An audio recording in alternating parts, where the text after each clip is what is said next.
എല്ലാവർക്കും നമസ്കാരം. യതീശയുടെ spirit of Rama എന്ന ഈ ഒരു രാമായണത്തെ അടിസ്ഥാനമാക്കിയിട്ടുള്ള ഈ ഒരു പ്രഭാഷണ പരമ്പരയിലേക്ക് നിങ്ങൾക്ക് എല്ലാവർക്കും സ്വാഗതം. കഴിഞ്ഞ 14 എപ്പിസോഡുകളിലായിട്ട് നമ്മൾ വിവിധ കാണ്ഡങ്ങളിലുള്ള കഥാപാത്രങ്ങളും അവയുടെ തത്വങ്ങളും എന്താണോ വാൽമീകി മഹർഷി ഉദ്ദേശിച്ചത് ആ തത്വങ്ങളിലൂടെയുള്ള ഒരു യാത്രയാണ്.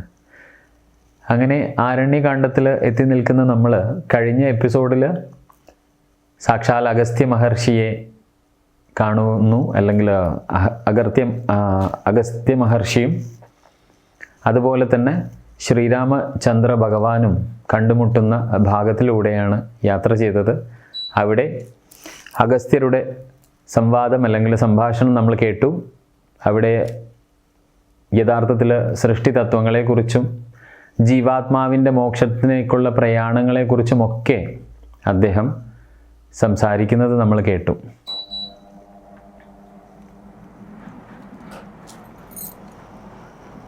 ഓം വന്ദേ ഗുരുപാദദ്വന്ദ്വം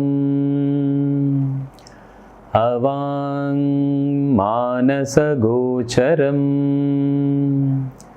രക്തശുക്ലപ്രഭാമിശ്രം ഹതൈർക്യം ത്രൈപുരം മഹാ. ഓം ശ്രീ ഗുരുഭ്യോ നമഃ. ഹരിഃ ഓം.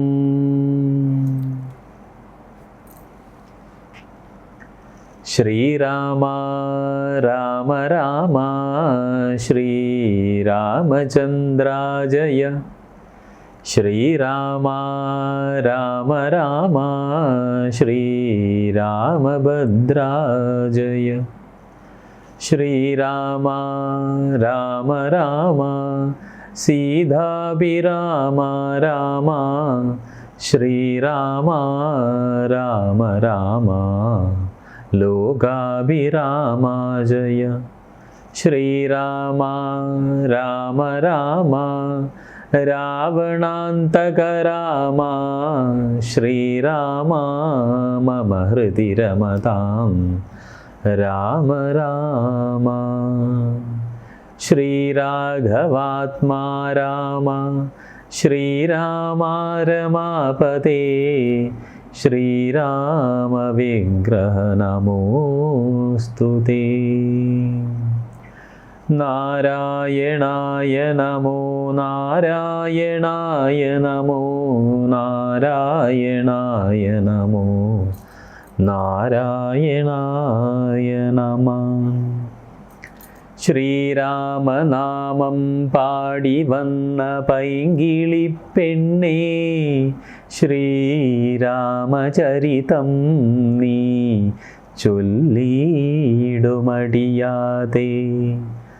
ശാരിക പൈതൽ താനും വന്ദിച്ചു വന്യന്മാരെ ശ്രീരാമസ്മൃതിയോടെ പറഞ്ഞു തുടങ്ങിനാൻ.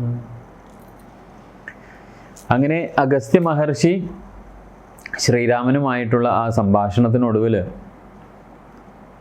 ഇന്ദ്രൻ തന്നെ ഏൽപ്പിച്ച ഒരു പ്രത്യേക വില്ലും അതുപോലെ തന്നെ ഒരു വാളും അമ്പുകൾ നിറച്ച ആവനാഴിയും ഒക്കെ ശ്രീരാമന് നൽകുന്നത് കാണുന്നു നമ്മൾ. അങ്ങനെ അഗസ്ത്യമുനി വീണ്ടും ശ്രീരാമനെ ഭക്തിയും സ്നേഹവും നിറഞ്ഞ വാക്കുകളാൽ അവിടെ സ്തുതിക്കുന്നു. അസുരന്മാരെ ഉന്മൂലനം ചെയ്യുക എന്ന തൻ്റെ ദൗത്യത്തെക്കുറിച്ച് അദ്ദേഹം ശ്രീരാമനെ വീണ്ടും ഓർമ്മിപ്പിക്കുന്നു. അദ്ദേഹം തുടരുകയാണ്.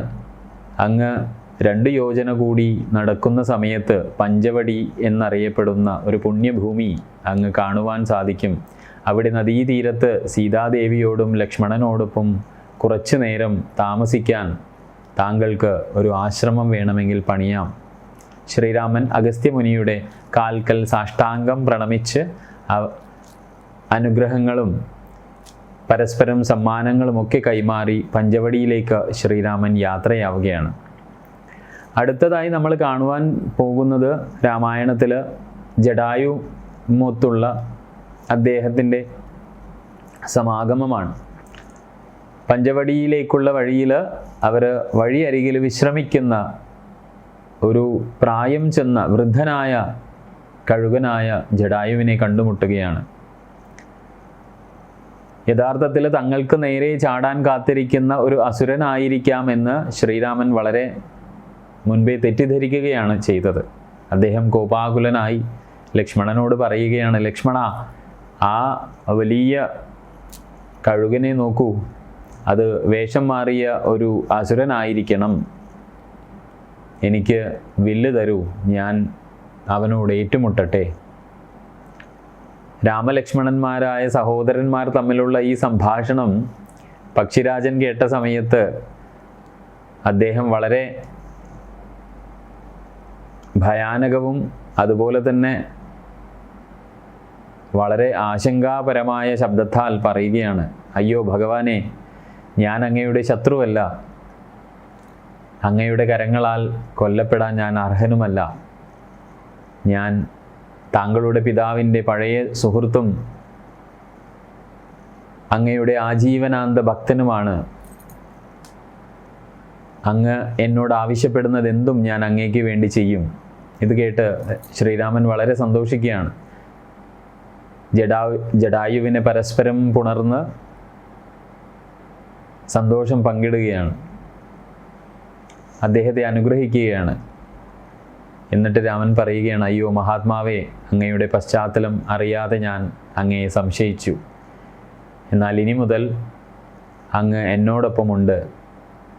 ദയവായി അങ്ങ് എനിക്ക് വേണ്ടി പ്രവർത്തിക്കുക. എൻ്റെ അനുഗ്രഹം എപ്പോഴും അങ്ങയുടെ മേൽ ഉണ്ടായിരിക്കും. അങ്ങനെ ആ സമാഗമത്തിന് ശേഷം നമ്മൾക്ക് പിന്നീട് കാണുവാൻ സാധിക്കുന്നത് പഞ്ചവടിയിലേക്കുള്ള അവരുടെ പ്രവേശമാണ്. അങ്ങനെ താമസിയാതെ അവർ പഞ്ചവടിയിലെത്തുകയും സഹോദരന്മാർ അവർക്ക് താമസിക്കുവാൻ മനോഹരമായ ഒരു കുടിൽ പണിയുകയും ചെയ്യുന്നു, രാമലക്ഷ്മണന്മാർ. ലക്ഷ്മണൻ ആശ്രമം പൂക്കളാൽ അലങ്കരിച്ച് ശ്രീരാമനും സീതയ്ക്കും ഉറങ്ങുവാൻ ഉള്ള ഇലകൾ കൊണ്ട് തയ്യാറാക്കിയ ശയ്യയും ഒരുക്കി മനോഹരമായ ആ ആശ്രമത്തിൽ നദിയുടെ തീരത്ത് അവർ സുഖമായി താമസിക്കുകയാണ്. പഞ്ചവടി വർഷം മുഴുവനും വാഴപ്പഴങ്ങളും ചക്കയും മാങ്ങയും തുടങ്ങിയ എല്ലാ ഫലമൂലാദികൾ ആൽ സമൃദ്ധമായ ഒരു പ്രദേശമാണ്. ചുറ്റുമുള്ള ആളുകളുടെ തിരക്കൊഴിച്ചാൽ അയോധ്യയിലെ കൊട്ടാരം പോലെ തന്നെ സുഖകരമായിരുന്നു എന്ന് പറയാം. അതായത് അയോധ്യയിലുള്ള ആ ജനങ്ങളുടെ തിരക്ക് ഒഴിച്ചാൽ യഥാർത്ഥത്തിൽ പഞ്ചവടി ഒരു അയോധ്യ പോലെ തന്നെയാണ്, സുഖകരമായിരുന്നു. പഞ്ചവടിയിൽ അവരെ താമസത്തിൻ്റെ ആ സമയത്ത് ലക്ഷ്മണൻ എന്നും രാത്രി ഉറങ്ങാതെ മുഴുവൻ ജാഗരൂകമായി ഇവർക്കുള്ള സംരക്ഷണത്തിന് വേണ്ടിയിട്ട് കാത്തിരിക്കുമായിരുന്നു. പ്രഭാതമാവുമ്പോൾ അവർ മൂവരും ചുറ്റി നടക്കും. മുൻപിലായി ലക്ഷ്മണൻ, നടുവിലായി സീതയും, പിന്നിൽ ശ്രീരാമനും. അങ്ങനെ പിന്നീട് നമ്മൾ ആ സ്ഥലത്ത് പഞ്ചവടിയിൽ താമസിക്കുന്ന സമയത്ത് ശ്രീരാമന് ലക്ഷ്മണനെ ഉപദേശിക്കുന്നുണ്ട്. ശ്രീരാമൻ്റെ ഉപദേശം ലക്ഷ്മണനോട്. ലക്ഷ്മണൻ രാമനെ സമീപിച്ച് മോക്ഷം നേടാനുള്ള രീതി ജ്യേഷ്ഠനോട് പഠിപ്പിക്കാൻ ആവശ്യപ്പെടുകയാണ്. മോക്ഷം എന്ന പദത്തെക്കുറിച്ച് ചോദിക്കാൻ എനിക്ക് ഈ ലോകത്തിൽ വേറെ ആരുമില്ല. ഞാൻ അത്രയധികം ബുദ്ധിമാനോ പഠനത്തിൽ അത്രയധികം ശീഘ്രബുദ്ധിയുള്ളവനോ അല്ല. മന്ദഗതിയിലായതിനാൽ തന്നെ ദയവായി അങ്ങീ പാത വിശദമായി എനിക്ക് വിശദീകരിച്ച് തരൂ എന്ന് ജ്യേഷ്ഠനോട് പറയുന്ന സമയത്ത് തൻ്റെ പ്രിയപ്പെട്ട സഹോദരൻ്റെ ചോദ്യം കേട്ട മാത്രയിൽ ശ്രീരാമൻ സന്തോഷിക്കുകയും, എന്നാൽ ശരി, വരൂ, മോക്ഷത്തിലേക്ക് നയിക്കുന്ന രഹസ്യപാത ഞാൻ അങ്ങേക്ക് ഉപദേശിക്കാം എന്ന് പറയും. ഈ പാത അങ്ങേക്ക് ശരിയായി മനസ്സിലാക്കാൻ സാധിച്ചാൽ അങ്ങയുടെ മനസ്സിലൊരു ഭ്രമവും അവശേഷിക്കില്ല എന്ന് ശ്രീരാമൻ പറയുന്നുണ്ട്. ആദ്യം അദ്ദേഹം മായയെക്കുറിച്ചും പിന്നീട് ദിവ്യജ്ഞാനമായ വിദ്യയെക്കുറിച്ചും ലക്ഷ്മണനെ ഉപദേശിക്കാമെന്ന് ശ്രീരാമൻ പറയുന്നു. പിന്നെ നമ്മൾ അവിദ്യയെക്കുറിച്ചും പിന്നീട് ആ ജ്ഞാനത്തെ അടിസ്ഥാനമാക്കിയുള്ള ജീവാത്മാവിൻ്റെയും പരമാത്മാവിൻ്റെയും തത്വങ്ങൾ കൈകാര്യം ചെയ്യാം, അല്ലെങ്കിൽ തത്വങ്ങളെക്കുറിച്ച് മനസ്സിലാക്കാം. യഥാർത്ഥത്തിൽ പറയുന്നുണ്ട്, പിണ്ഡം ആത്മാവല്ല, ആത്മാവിന് പിണ്ഡവുമായി യാതൊരു ബന്ധവുമില്ല. അതായത് ശരീരം ആത്മാവല്ല, ആത്മാവിന് ശരീരവുമായി ഒരു ബന്ധവുമില്ല. യാഥാർത്ഥ്യത്തെക്കുറിച്ചുള്ള തെറ്റായ ധാരണയാണ് അവിദ്യ. ആത്മാവല്ലാത്തത് ആത്മാവാണെന്ന തോന്നലാണ് അവിദ്യ. അത് മായ മൂലമാണ് സംഭവിക്കുന്നത്. അത് നമ്മുടെ ശരീരവുമായി നമ്മെ തിരിച്ചറിയുന്നതിലേക്ക് നമ്മെ നയിക്കുന്നു. അല്ലെങ്കിൽ ആ മായയുടെ പ്രഭാവം മുതൽ നമ്മളെപ്പോഴും ഇതൊക്കെ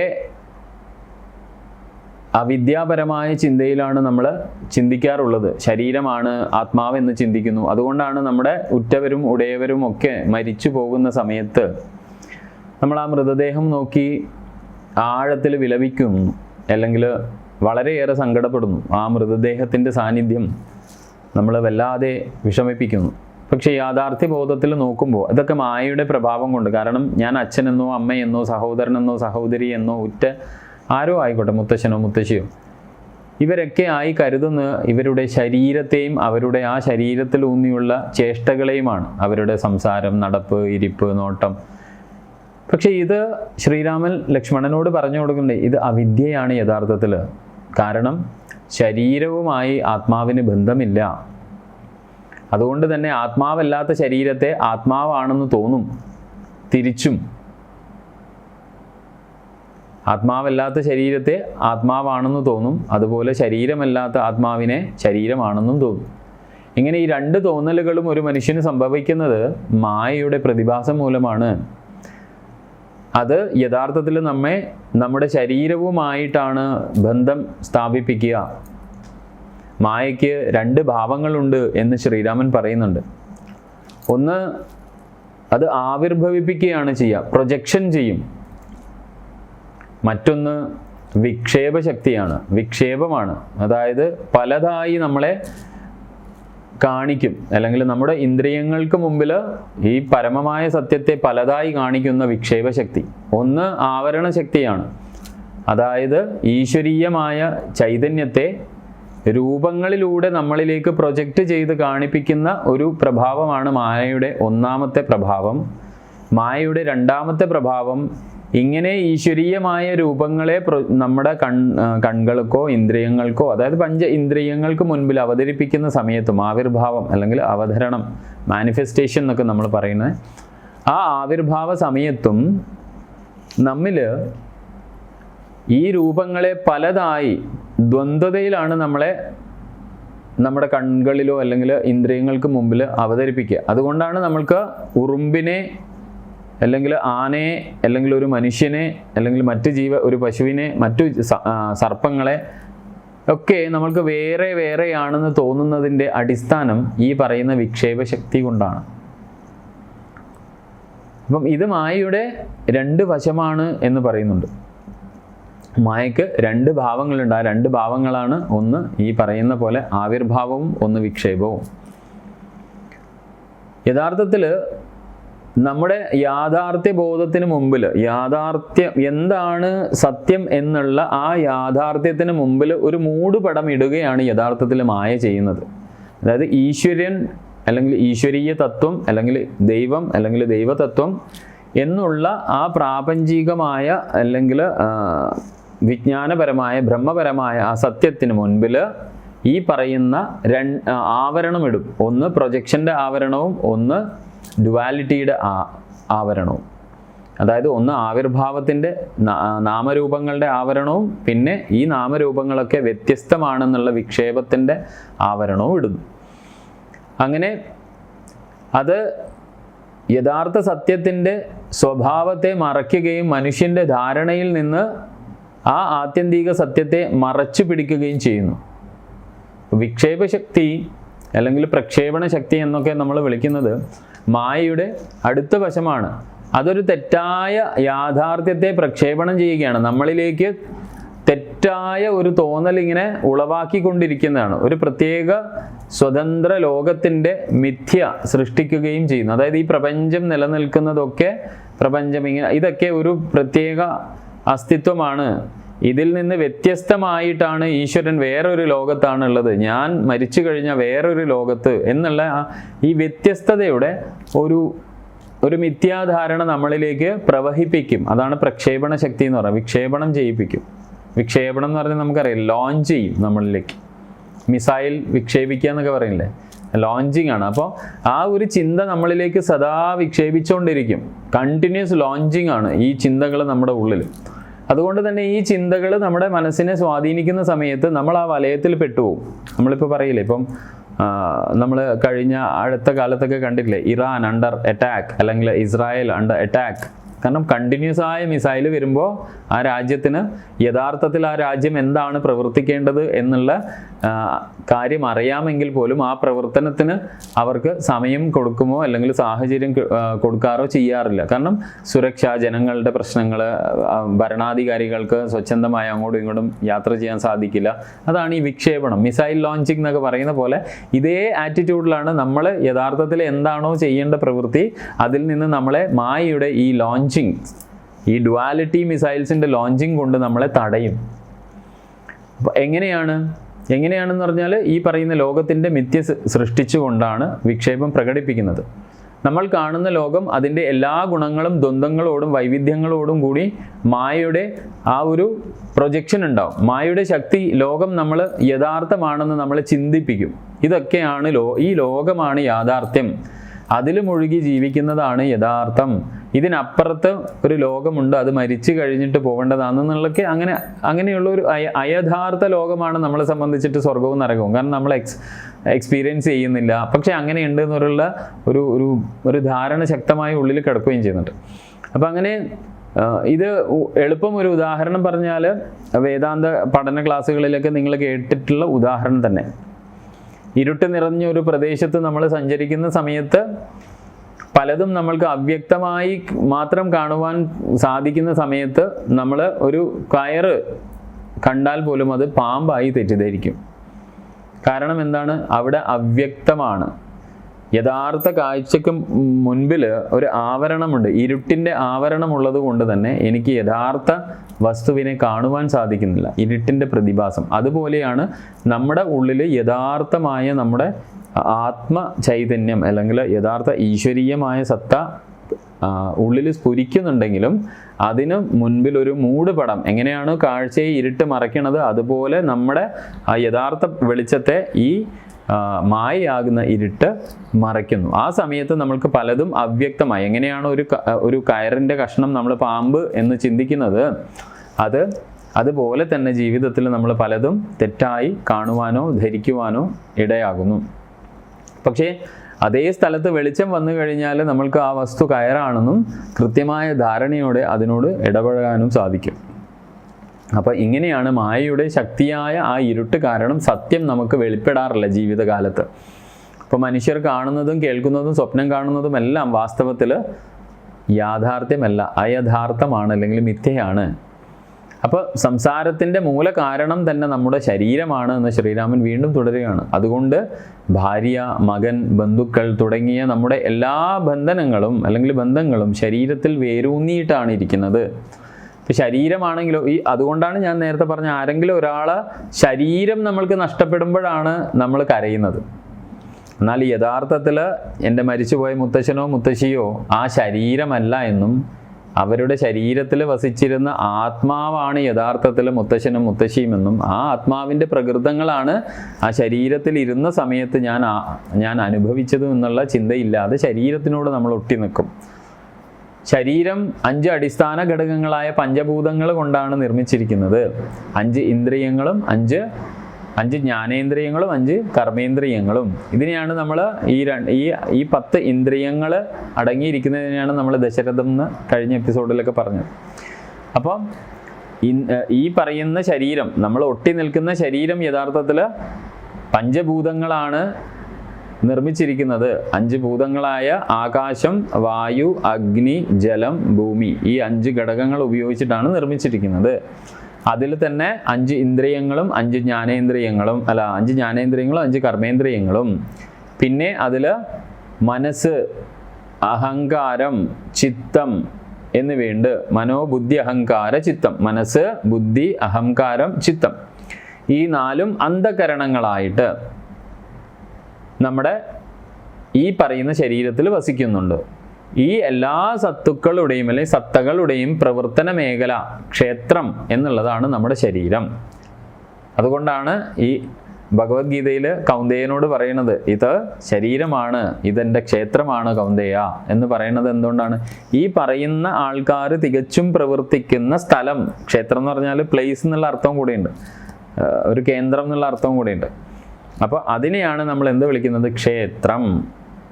ആരൊക്കെ പ്രവർത്തിക്കുന്നത്? പഞ്ചഭൂതം. അപ്പോൾ എൻ്റെ ഉള്ളിൽ പ്രവർത്തിക്കുന്ന എൻറ്റിറ്റീസ് പഞ്ചഭൂതങ്ങളുണ്ട്, 5 ജ്ഞാനേന്ദ്രിയങ്ങളുണ്ട്, 5 കർമ്മേന്ദ്രിയങ്ങളുണ്ട്, മനോബുദ്ധി അഹങ്കാര ചിത്തം എന്നുള്ള അന്ധകരണമുണ്ട്. പഞ്ചഭൂതങ്ങളെ കുറിച്ച് പറയുമ്പോൾ അതിൻ്റെ സൂക്ഷ്മാവസ്ഥയായ പഞ്ചതന്മാത്രകളെയും കൂടി നമ്മൾ പറയണം. അങ്ങനെയാണ് 20 എന്ന ഒരു സംഖ്യയിലേക്ക് നമ്മളെത്തും. 20, ആ 20ൻ്റെ കൂടെ 4 അന്ധകരണങ്ങൾ, മനോബുദ്ധി അഹങ്കാര ചിത്തം. ഇതിനെയാണ് നമ്മൾ സാഖ്യയിൽ 24 തത്വങ്ങൾ എന്ന് വിളിക്കുക. ഈ 24നെയും ചേർത്ത് ഈ ക്ഷേത്രത്തെ മുൻപോട്ട് കൊണ്ടുപോകുന്ന ആളാണ് ആത്മചൈതന്യം. അതാണ് 25ാമൻ, ഈശ്വരൻ, പ്രകൃതി, പുരുഷൻ ചേർന്നുണ്ടാവുന്ന ആ സത്ത. അപ്പം അങ്ങനെ നമ്മളാകുന്ന ഈ പറയുന്ന 25 കലകൾ, ഇത് സാഖ്യയുടെ ദർശനമാണ് ഞാൻ പറഞ്ഞത്. തന്ത്രത്തിലേക്ക് വരുമ്പം, ശാക്തമതത്തിലേക്ക് വരുമ്പം, ശൈവസത്തിലേക്ക് വരുമ്പോൾ ഈ 25 യഥാർത്ഥത്തിൽ അവിടെ 36 തത്വങ്ങളായിട്ട് നമുക്ക് കാണുവാൻ വേണ്ടി സാധിക്കും. അവിടെ മായയും മായയുടെ 5 കഞ്ചുകങ്ങൾ, അങ്ങനെ 6 ആൾ പ്രത്യേകം വരുന്നുണ്ട്. പിന്നെ ഈ പറയുന്ന പോലെ ഈശ്വരൻ, അവിടെ നിന്ന് അതായത് പരാസംവിത്തായ പ്രകൃതി പുരുഷൻ ചേർന്നിരിക്കുന്നത്. പിന്നെ അവിടുന്ന് അങ്ങനെ ഘടകങ്ങൾ ഉരുത്തിരിഞ്ഞ് വന്നിട്ടാണ് അവസാനം 36 തത്വങ്ങൾ കടന്ന് ഞാനാകുക. അപ്പോൾ എൻ്റെ അസ്തിത്വം, ഞാനാകുന്ന ഈ ഞാൻ എന്ന് പറയുന്നത് എന്താണ്? യഥാർത്ഥത്തിൽ ഒരു ക്ഷേത്രമാണ്. ആ ക്ഷേത്രം നിർമ്മിച്ചിരിക്കുന്നത് പഞ്ചതന്മാത്രകൾ, പഞ്ചഭൂതങ്ങൾ, അതുപോലെ തന്നെ 5 ജ്ഞാനേന്ദ്രിയങ്ങൾ, 5 കർമ്മേന്ദ്രിയങ്ങൾ അതിൽ പ്രവർത്തിക്കുന്നുണ്ട്. അതിൽ വസിക്കുന്ന മനോബുദ്ധി അഹങ്കാര ചിത്തം എന്ന അന്ധകരണമുണ്ട്. ഇവയ്ക്കെല്ലാത്തിനും ദേവനായിട്ട് ജീവാത്മാവ് വസിക്കുന്നു. അതുകൊണ്ടാണ് നമ്മൾ പൂജാതി കർമ്മങ്ങളിൽ പറയും, ആത്മപൂജ ചെയ്യുമ്പം ദേഹോ ദേവാലയ പ്രോക്ത ജീവോ ദേവ സനാതനഃ ത്യജേതജ്ഞാന നിർമാല്യം സോ അഹം ഭാവേന പൂജയത്. കാരണം ഈ ദേഹം ദേവാലയമാണ്. ഈ ദേവാലയത്തിലെ ദേവൻ യഥാർത്ഥത്തിൽ സനാതനിയായ ജീവാത്മാവാണ്. അപ്പോൾ ഇതാണ് ശ്രീരാമൻ പറഞ്ഞു കൊടുക്കുന്നത്. അപ്പോൾ അങ്ങനെ നമ്മുടെ ശരീരമാണ് ഈ ക്ഷേത്രം. അവ സജീവമാകുമ്പോൾ അതിനെ നയിക്കുന്നത് ആരാണ്? ജീവാത്മാവാണ്. ആ ദേവാലയത്തിലെ ദേവൻ ജീവാത്മാവാണ്. അത് പരമമായ സത്യമാണ്, തത്വമായ പരമാത്മാവിൻ്റെ പ്രകടനമാണ്. ജീവാത്മാവും പരമാത്മാവും ഫലത്തിൽ പര്യായങ്ങളാണ്. അജ്ഞരായ ആളുകൾ അവയിൽ ഏകത്വം കാണുന്നില്ല. പ്രാപഞ്ചികമായ ആ വലിയ ശക്തിയാണ് പരമാത്മാവെങ്കിൽ അതിൻ്റെ അനുരണം അല്ലെങ്കിൽ അതിൻ്റെ പ്രതിനിധിയായി എൻ്റെ ഉള്ളിൽ ചെറുതായി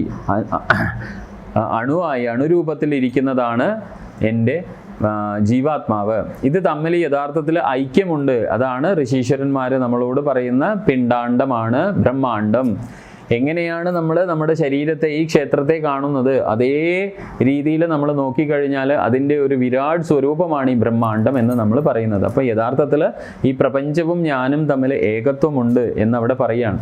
ഇനി ശ്രീരാമൻ തുടരുകയാണ്. പൊങ്ങച്ചം, അക്രമം, കൗശലം, കാമം, ക്രോധം തുടങ്ങിയ ദുഷ്ടമനോഭാവങ്ങളിൽ നിന്ന് നാം ഒഴിഞ്ഞു മാറുമ്പോൾ ഈശ്വരനുമായുള്ള സമത്വവും ഭക്തിയും നമ്മുടെ ഉള്ളിൽ വളരും.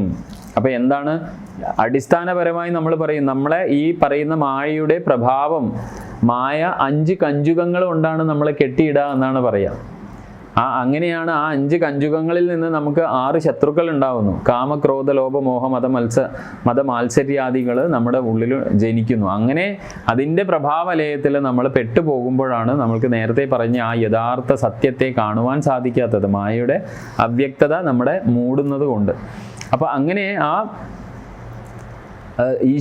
അത് ഒഴിഞ്ഞു മാറുമ്പോൾ, ആ ദുഷ്ടമനോഭാവങ്ങൾ നമ്മളിൽ നിന്ന് ഒഴിഞ്ഞു മാറുമ്പോൾ ഈശ്വരനുമായുള്ള സമത്വം ഞാൻ തിരിച്ചറിയുന്നു.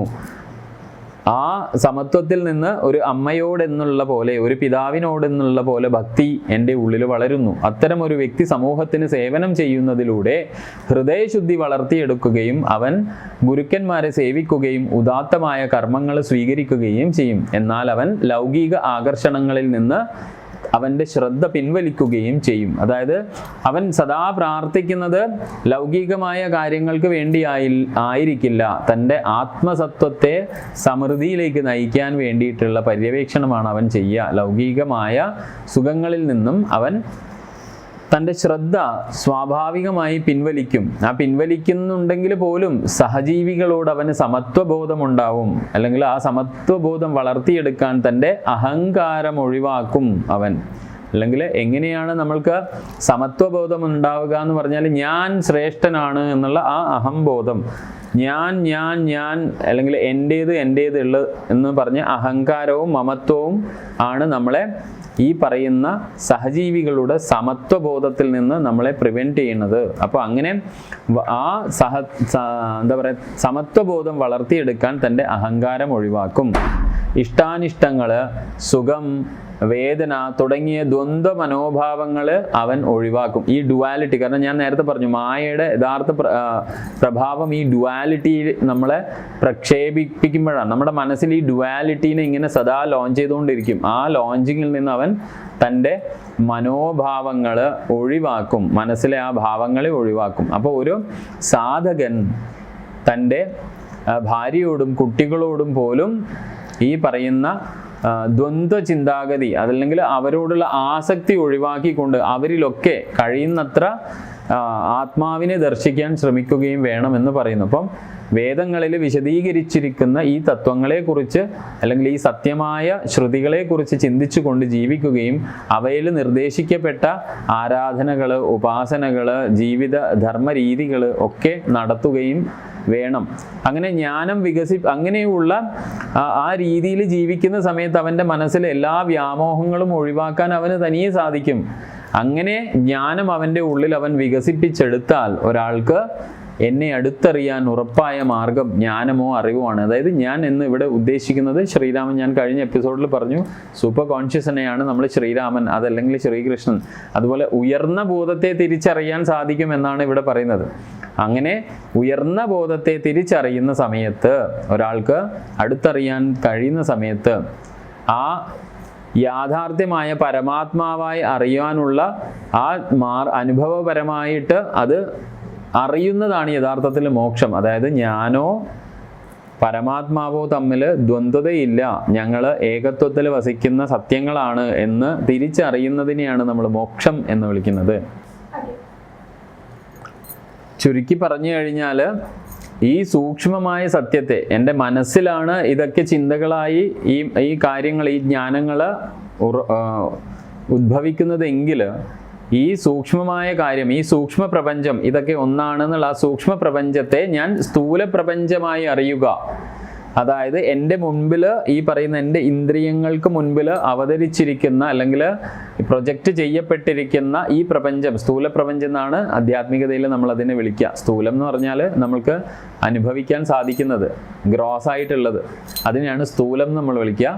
സൂക്ഷ്മം എന്ന് നമ്മൾ വിളിക്കുന്നത് സട്ടിൽ ആയിട്ടുള്ളത്, അതായത് നമ്മൾക്ക് ഇന്ദ്രിയങ്ങൾ കൊണ്ട് അനുഭവിക്കാൻ സാധിക്കില്ല. ലൈക്ക് നമ്മുടെ മനസ്സിനെ പോലെ നമ്മുടെ വികാരങ്ങളൊക്കെ എങ്ങനെയാണ് നമുക്ക് ആന്തരികമായിട്ടാണ് അനുഭവിക്കാൻ സാധിക്കുക. പക്ഷെ അതിനെ നമ്മൾ ശരീരം ഉപയോഗിച്ച് പുറത്തേക്ക് പ്രവഹിപ്പിക്കും അല്ലെങ്കിൽ ആവിർഭവിപ്പിക്കും. ഉദാഹരണം, ഇപ്പം എൻ്റെ ഉള്ളിൽ സന്തോഷം എന്ന വികാരം ഞാൻ അനുഭവിക്കുന്ന സമയത്ത് അത് ഞാൻ എനിക്കിഷ്ടമുള്ള ആളുകളെ പുണരുകയോ അവരുടെ നെറുകയിൽ ചുംബിക്കുകയോ അവരെ ചേർത്ത് പിടിക്കുകയോ ഒക്കെ ചെയ്യുന്നത് ഈ ഉള്ളിലുള്ള വികാരത്തെ ഞാൻ മാനിഫെസ്റ്റ് ചെയ്യിക്കുന്നതാണ്. അപ്പോൾ സൂക്ഷ്മമായ എൻ്റെ ഉള്ളിലൊരു പ്രപഞ്ചമുണ്ട്. ആ പ്രപഞ്ചത്തെ സ്ഥൂല പ്രപഞ്ചമായി അറിയുക. ഇങ്ങനെ അറിയാൻ പറ്റിയാൽ, അത് രണ്ടും ഒരേ സ്ഥലത്ത് ദർശിക്കാൻ പറ്റിയാൽ അതിനെയാണ് മോക്ഷം എന്ന് വിളിക്കുന്നത്. അപ്പോൾ ഈ വ്യക്തത ലഭിക്കാൻ ഭഗവാനോടോ അല്ലെങ്കിൽ ഈശ്വരീയമായ ആ ഭഗവാന്റെ പിന്നിലുള്ള തത്വങ്ങൾ മനസ്സിലാക്കിക്കൊണ്ട് അതിനോട് ഭക്തി ഉണ്ടായിരിക്കണം എന്ന് ശ്രീരാമൻ പറയുന്നു. അപ്പോൾ ആത്മാർത്ഥതയുള്ള ഒരു ഭക്തന് ഗുരുവിൻ്റെയും ഭഗവാന്റെയും കൃപയാൽ ഈ ജ്ഞാനം എളുപ്പത്തിൽ അവനിൽ ഉദിക്കും എന്നാണ് പറയുക.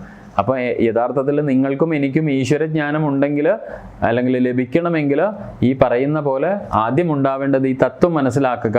അതിന് നമ്മളെ സഹായിക്കുന്നത് ഗുരുവായിരിക്കും. അതുപോലെ തന്നെ ഭഗവാന്റെ കൃപയുണ്ടാവണം. കൃപയുണ്ടെങ്കിൽ ഭഗവാനോടുള്ള ഭക്തി നമ്മൾ പ്രകടിപ്പിക്കണം. അങ്ങനെ ഗുരുവിൻ്റെയും ഭഗവാന്റെയും കൃപയാൽ ഈ ജ്ഞാനം എളുപ്പത്തിൽ അവനിൽ ഉദിക്കും എന്നാണ് പറയുന്നത്. അപ്പോൾ ഭക്തിയുടെ പാതയിലേക്ക് താങ്കളെ എത്തിക്കാൻ ഈ പറയുന്ന കാര്യങ്ങൾ കൂടെ താങ്കൾ ശ്രദ്ധിക്കണം. എന്തൊക്കെയാ? സത്സംഗം, അതായത് സമർപ്പിതരായ ഈ വഴിയിൽ സമർപ്പിതരായി ജീവിക്കുന്ന ആളുകളുടെ കൂട്ടത്തിൽ ജീവിക്കുന്നത് പ്രധാനമാണ്.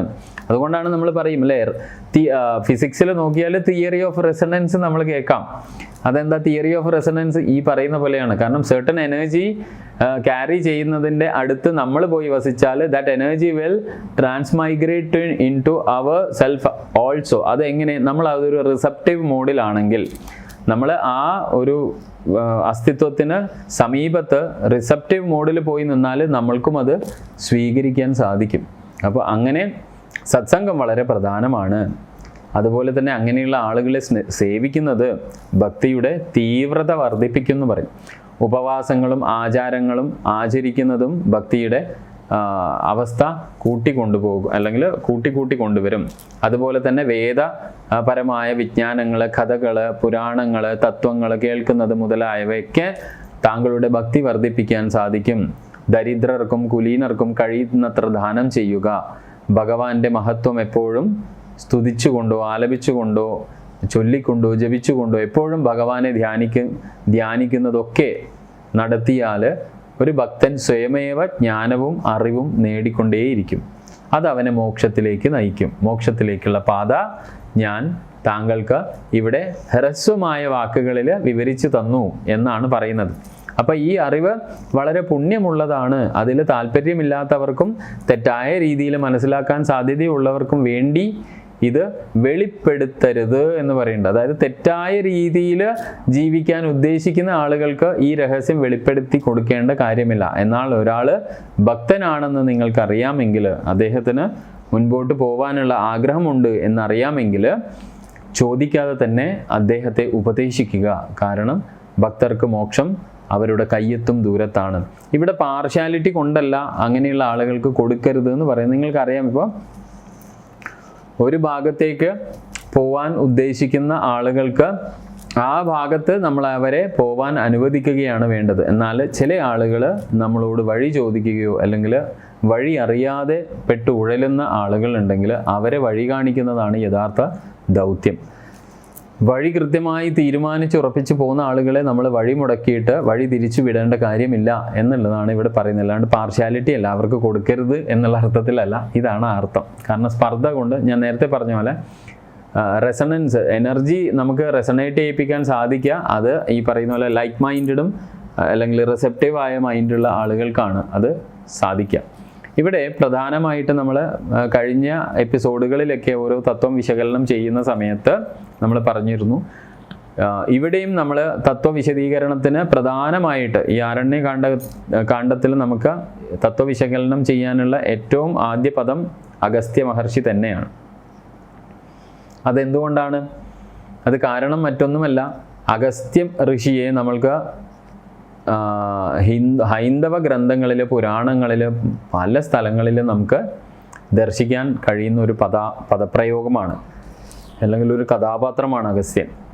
അതായത് അഗസ്ത്യൻ എന്ന സംസ്കൃത പദത്തിന്, അല്ലെങ്കിൽ അതിൻ്റെ പദോൽപത്തിയുടെ വേരുകൾ നമുക്ക് നോക്കിയാൽ അതിൽ തന്നെ ഒരുപാട് സൂക്ഷ്മതയും അതുപോലെ തന്നെ ആലങ്കാരികമായ ഒരുപാട് വശങ്ങൾ നമുക്കതിൽ കാണാം. വളരെ സമ്പന്നമായി കാണാം അഗസ്ത്യൻ എന്ന പദത്തിന് അല്ലെങ്കിൽ ആ വാക്കിന്. അപ്പോൾ അതെന്താണ് യഥാർത്ഥത്തിൽ? ഹൈന്ദവ ഗ്രന്ഥങ്ങളിൽ, പുരാണങ്ങളിൽ ഒക്കെ ഒരു ഋഷി, വളരെ ഗുണങ്ങൾ ഉൾക്കൊള്ളുന്ന ഒരു ഋഷിയായിട്ടാണ് അഗസ്ത്യനെ അവതരിപ്പിച്ചിട്ടുള്ളത്. രാമായണം പോലെയുള്ള ഇതിഹാസ ഗ്രന്ഥങ്ങളിൽ അദ്ദേഹം യഥാർത്ഥത്തിൽ കഥാപാത്രമായിട്ടാണ് അവതരിപ്പിക്കുന്നതെങ്കിലും അദ്ദേഹം ആത്മീയ അച്ചടക്കം, ആത്മനിയന്ത്രണം, ജ്ഞാനം എന്നീ ഗുണങ്ങൾ ഉൾക്കൊള്ളുന്ന കഥാപാത്രമാണ്. അഗസ്ത്യൻ എന്ന സംസ്കൃത പദം യഥാർത്ഥത്തിൽ ഗം എന്ന ധാതുവിൽ നിന്ന്, അതായത് ഗമിക്കുക, ചലിക്കുക എന്ന അർത്ഥം, അതിൽ നിന്ന്, ആ ധാതുവിൽ നിന്നാണ് ഉരുത്തിരിഞ്ഞിരിക്കുന്നത്. യഥാർത്ഥത്തിൽ അഗസ് എന്ന പദം നോക്കിയാൽ നമ്മൾ പർവ്വതം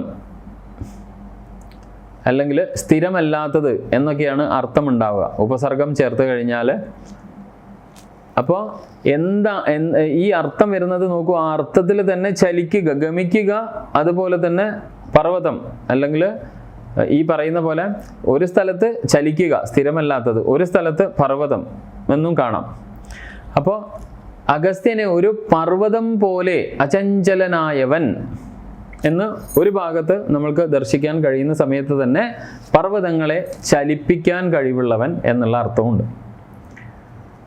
ഇപ്പം നിഘണ്ടു പ്രകാരം അല്ലെങ്കിൽ പുരാണ ഇതിഹാസങ്ങളിലേക്കൊക്കെ വരുമ്പോൾ മിത്രൻ്റെയും വരുണൻ്റെയും മകനാണ്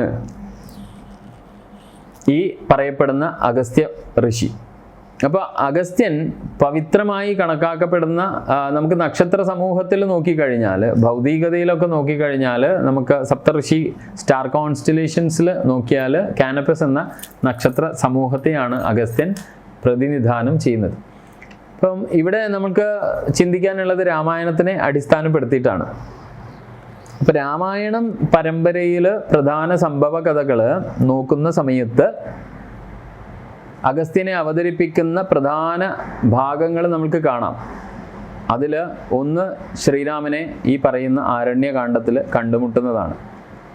അങ്ങനെ അഗസ്ത്യ ഋഷി കാട്ടിൽ ശ്രീരാമനെ കണ്ടുമുട്ടുകയും അവരുടെ ചർച്ചയ്ക്ക് ഇടയിൽ ശ്രീരാമ ഭഗവാനോട് രാവണനെ എങ്ങനെ പരാജയപ്പെടുത്താം എന്നതിനെക്കുറിച്ചുള്ള മാർഗനിർദ്ദേശവും ഉപദേശവും നൽകുന്നത് കാണുന്നുണ്ട് നമ്മൾ.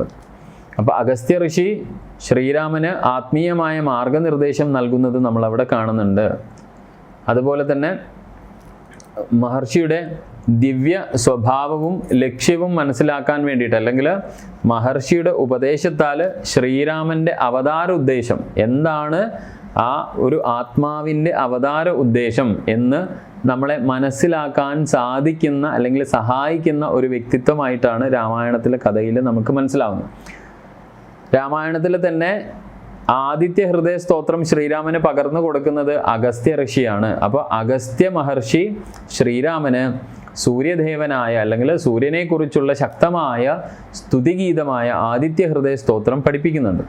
ഇത് ശ്രീരാമനെ രാവണനെ പരാജയപ്പെടുത്താൻ സഹായിക്കുന്നു. യുദ്ധങ്ങൾക്കുള്ള തന്ത്രപരമായ, രാവണനെതിരെയുള്ള തന്ത്രപരമായ മാർഗനിർദ്ദേശങ്ങളും സങ്കീർണമായ സാഹചര്യങ്ങളെ എങ്ങനെ മറികടക്കാം എന്നതിനെക്കുറിച്ചുമുള്ള ഉപദേശം ഉൾപ്പെടെ അഗസ്ത്യൻ ശ്രീരാമന് ഇതിൽ വളരെ പ്രായോഗികമായ ശക്തി നൽകുന്ന ഒരു സ്തോത്രമാണ് ആദിത്യ ഹൃദയ സ്തോത്രം.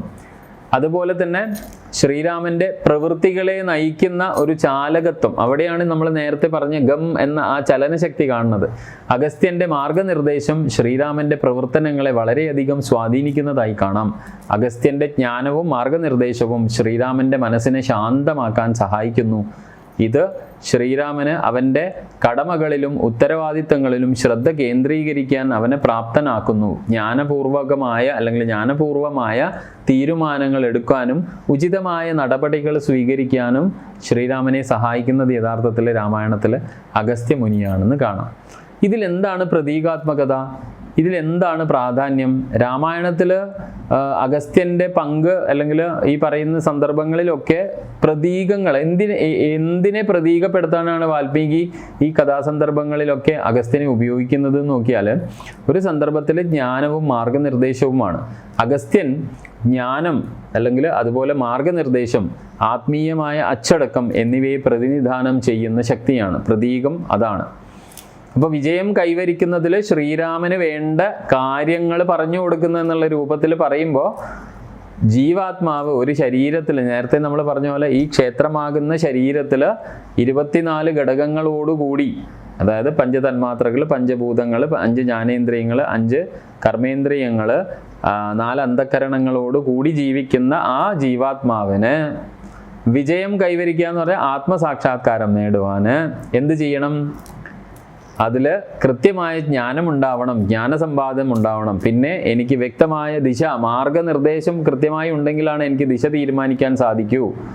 ആ ദിശയിലേക്ക് ഞാൻ ഗമിക്കുന്ന സമയത്ത്, പ്രയാണം ചെയ്യുന്ന സമയത്ത് എനിക്ക് ആത്മീയമായ അച്ചടക്കം വളരെ ആവശ്യമാണ്.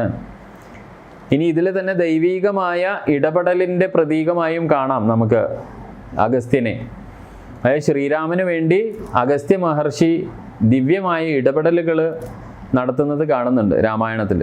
അപ്പം ഇത് പ്രതീകവൽക്കരിക്കുന്നത് മനുഷ്യൻ്റെ കാര്യങ്ങളിൽ ദിവ്യമായ മാർഗനിർദ്ദേശത്തിൻ്റെ പങ്ക്, അങ്ങനെയുള്ള ദൈവികമായ ഇടപെടലോട് കൂടിയിട്ടാണ് പലപ്പോഴും മാർഗനിർദ്ദേശം നമുക്ക് ലഭിക്കുക. അപ്പോൾ എൻ്റെയും നിങ്ങളുടെയൊക്കെ ജീവിതത്തിൽ ഇത്തരം ഇടപെടലിനെയാണ് അഗസ്ത്യൻ എന്ന പ്രതീകം അല്ലെങ്കിൽ കഥാപാത്രം പ്രതിനിധാനം ചെയ്യുന്നത്. പിന്നെ ഈ പറയുന്ന ആ ദിവ്യമായ ഇടപെടലിനോട് കൂടി നമുക്ക് കിട്ടുന്ന എന്താണ്? മാർഗനിർദ്ദേശമാണ്. അപ്പോൾ അഗസ്ത്യമുനി ശ്രീരാമനുമായുള്ള ബന്ധം വ്യക്തിപരവും ആത്മീയവുമായ വളർച്ചയിൽ മാർഗനിർദ്ദേശത്തിൻ്റെയും അതുപോലെ തന്നെ നയിക്കലിൻ്റെയും പ്രാധാന്യത്തെ വ്യക്തമാക്കുന്നതാണ്. അപ്പോൾ നമ്മുടെ ജീവിതത്തിൽ യഥാർത്ഥത്തിൽ നമ്മൾക്ക് ഒരു ഗുരുസ്ഥാനീയൻ പോലെ അല്ലെങ്കിൽ നമ്മുടെ ജ്ഞാനപരമ്പരയിൽ നിന്ന് നമ്മൾക്ക് ലഭിക്കുന്ന ഒരു ശക്തിവിശേഷമായിട്ടാണ് എപ്പോഴും അഗസ്ത്യനെ കാണേണ്ടത്. ഇനി ഹിന്ദു പാരമ്പര്യങ്ങളിൽ ധാരാളം സ്ഥലത്ത് അഗസ്ത്യനെ കാണുന്നുണ്ട്. അതിന് പ്രാധാന്യം ഉണ്ടാവും. കാരണം പുരാണങ്ങളിലും പല കഥാതന്തുക്കളിലും നമ്മൾ കാണാനുണ്ട്. ആദരണീയമായ ഒരു ഋഷിയായി തന്നെയാണ് എല്ലായിടത്തും അഗസ്ത്യനെ അവതരിപ്പിച്ചിട്ടുള്ളത്. അസാധാരണമായ കഴിവുകൾ, ജ്ഞാനം, ആത്മീയമായ അച്ചടക്കം എന്നിവ കൊണ്ട് അദ്ദേഹം വളരെ പ്രശസ്തനുമാണ്. അപ്പോൾ അദ്ദേഹത്തിൻ്റെ പ്രാധാന്യം യഥാർത്ഥത്തിൽ എങ്ങനെയൊക്കെയാണ് ഈ ഹൈന്ദവതയിൽ സനാതന ധർമ്മത്തിൽ കാണുന്നത് എന്ന് ചോദിച്ചാൽ, ഒരു സ്ഥലത്ത് നമ്മൾ സമുദ്രത്തെ ശാന്തമാക്കാൻ വേണ്ടിയിട്ട് സമുദ്രം വറ്റിക്കുന്ന ഒരു കഥ കേട്ടിട്ടുണ്ട് അല്ലേ പുരാണത്തിൽ. അതായത് അസുരന്മാരെ പരാജയപ്പെടുത്താൻ വേണ്ടിയിട്ട് ദേവന്മാരെ സഹായിക്കുന്നതിന് അഗസ്ത്യൻ സമുദ്രം വറ്റിച്ചു കുടിച്ചതായി പറയപ്പെടുന്ന ഒരു കഥ. ഇവിടെ നമ്മൾ ചുരുക്കി പറഞ്ഞാൽ ഇവിടെ നമ്മൾ മനസ്സിലാക്കേണ്ട ഒരു തത്വം ആ കഥയ്ക്ക് പിന്നിലുണ്ട്. അതെന്താ? പ്രകൃതിയുടെ പ്രക്ഷുബ്ധവും വളരെ വെല്ലുവിളി നിറഞ്ഞതുമായ അല്ലെങ്കിൽ കുഴപ്പമുള്ളതുമായ ശക്തികളെ, പ്രകൃതിയിൽ ആ ശക്തികളെ ശാന്തമാക്കാനുള്ള മുനിയുടെ ശക്തിയെയാണ് ഈ പുരാണ സംഭവം അല്ലെങ്കിൽ കഥ നമ്മളോട് പ്രതീകമായി പറയുന്നത്. സമുദ്രം വറ്റിച്ച് കുടിക്കാനുള്ള അഗസ്ത്യൻ്റെ ആ പൗരാണികമായ നേട്ടം പ്രക്ഷുബ്ധമായ ശക്തികളെ, നമ്മുടെ ഉള്ളിലുള്ള പ്രക്ഷുബ്ധമായ ശക്തികളെ ശാന്തമാക്കാനും സന്തുലിതാവസ്ഥയെ പുനഃസ്ഥാപിക്കാനുമുള്ള അദ്ദേഹത്തിൻ്റെ ശക്തിയെയാണ് പ്രതീകവൽക്കരിക്കുന്നത്. അദ്ദേഹത്തെ തന്നെ പർവ്വതങ്ങളുടെ ചാലകനായിട്ടാണ് ഭാരതീയ പാരമ്പര്യങ്ങളിൽ നമ്മൾ കാണുന്നത്. അവിടെ വിന്ധ്യപർവ്വതങ്ങളെ ചലിപ്പിക്കുന്നതുമായ അദ്ദേഹത്തിൻ്റെ ബന്ധം, അതുപോലെ വിന്ധ്യൻ എന്ന പ്രതിബന്ധങ്ങളെ മറികടക്കാനും പ്രപഞ്ചക്രമം നിലനിർത്താനുമുള്ള അദ്ദേഹത്തിൻ്റെ കഴിവിനെ പ്രതിനിധാനം ചെയ്യുന്നതാണ് അല്ലെങ്കിൽ പ്രതീകവൽക്കരിക്കുന്നതാണ്. അപ്പോൾ അഗസ്ത്യൻ പലപ്പോഴും അനിശ്ചിതമായി വളരുകയും ദേവന്മാരെ ഭീഷണിപ്പെടുത്തുന്ന ഈ അസുരന്മാരെ അല്ലെങ്കിൽ ആ ആസുരീകതയെ പ്രതിനിധാനം ചെയ്യുന്ന പർവ്വതങ്ങളെ ആ തടസ്സത്തിൽ നിന്ന് നീക്കുന്നതിൻ്റെ അല്ലെങ്കിൽ മിഥ്യയുമായി നീക്കുന്നത് എന്ന് പറഞ്ഞാൽ മിഥ്യ എന്ന ആ ഒരു കൺസെപ്റ്റിനെയാണ് അവിടെ പറയുന്നത്. അത് തൻ്റെ ഉള്ളിൽ ജനിക്കുന്ന ആസുരീകമായ ധാരണാപരമായിരിക്കുന്ന പല ചിന്തകളെയും അടിയുറച്ച ചിന്ത, അതാണ് പർവ്വതം എന്ന് ഉദ്ദേശിക്കുന്നത്. അചലമായി പോകുന്ന പല ചിന്തകളെയും ആത്മനിയന്ത്രണത്തിൻ്റെ ഫലത്തോടെ ആ മിഥ്യാധാരണകളെ നീക്കുവാനുള്ള അദ്ദേഹത്തിൻ്റെ ശക്തിയെ പ്രതീകവൽക്കരിക്കുന്നതാണ് ഈ പറയുന്ന അഗസ്ത്യൻ്റെ പർവ്വതം ആയുള്ള കഥകൾ നമ്മളെ പഠിപ്പിക്കുന്നത്. പുരാണങ്ങളിൽ ആത്മീയമായ മാർഗനിർദ്ദേശം ഒരു ഉപദേഷ്ടാവായും വഴികാട്ടിയായും അഗസ്ത്യൻ ദേവന്മാർക്കും മനുഷ്യന്മാർക്കും ഒരുപോലെ ആത്മീയ മാർഗനിർദ്ദേശം നൽകുന്നതായി കാണുവാൻ സാധിക്കുന്നുണ്ട്. അവരുടെ ലക്ഷ്യവും കടമകളും മനസ്സിലാക്കാൻ അവരെ സഹായിക്കുന്ന, നമ്മൾ പറയാറില്ലേ, നമ്മുടെ കർത്തവ്യബോധം അല്ലെങ്കിൽ കർത്തവ്യബോധം നമ്മളിൽ ജനിപ്പിക്കുന്ന ചൈതന്യമാണ് യഥാർത്ഥത്തിൽ, ആത്മീയമായ ഉപദേഷ്ടാവാണ് യഥാർത്ഥത്തിൽ അഗസ്ത്യൻ. അത് നമ്മളെ അങ്ങനെയുള്ള കർത്തവ്യബോധം നമ്മളിൽ ഉണർത്തുന്നതിലൂടെ നമ്മളുടെ ലോകത്തെ മാലിന്യങ്ങളിൽ നിന്നും ദുഷ്ടശക്തികളിൽ നിന്നും ശുദ്ധീകരിക്കുന്ന ഒരു ശുദ്ധീകരണിയായി അഗസ്ത്യൻ പലപ്പോഴും ചിത്രീകരിക്കപ്പെടുന്നുണ്ട്. പ്രപഞ്ചത്തിൻ്റെ സന്തുലിതാവസ്ഥയും ക്രമവും നിലനിർത്തുന്നതിൽ ആ ഋഷിയുടെ പങ്ക് യഥാർത്ഥത്തിൽ ഈ വശത്തിലൂടെയാണ് പല സ്ഥലത്തും കാണിക്കുന്നത്.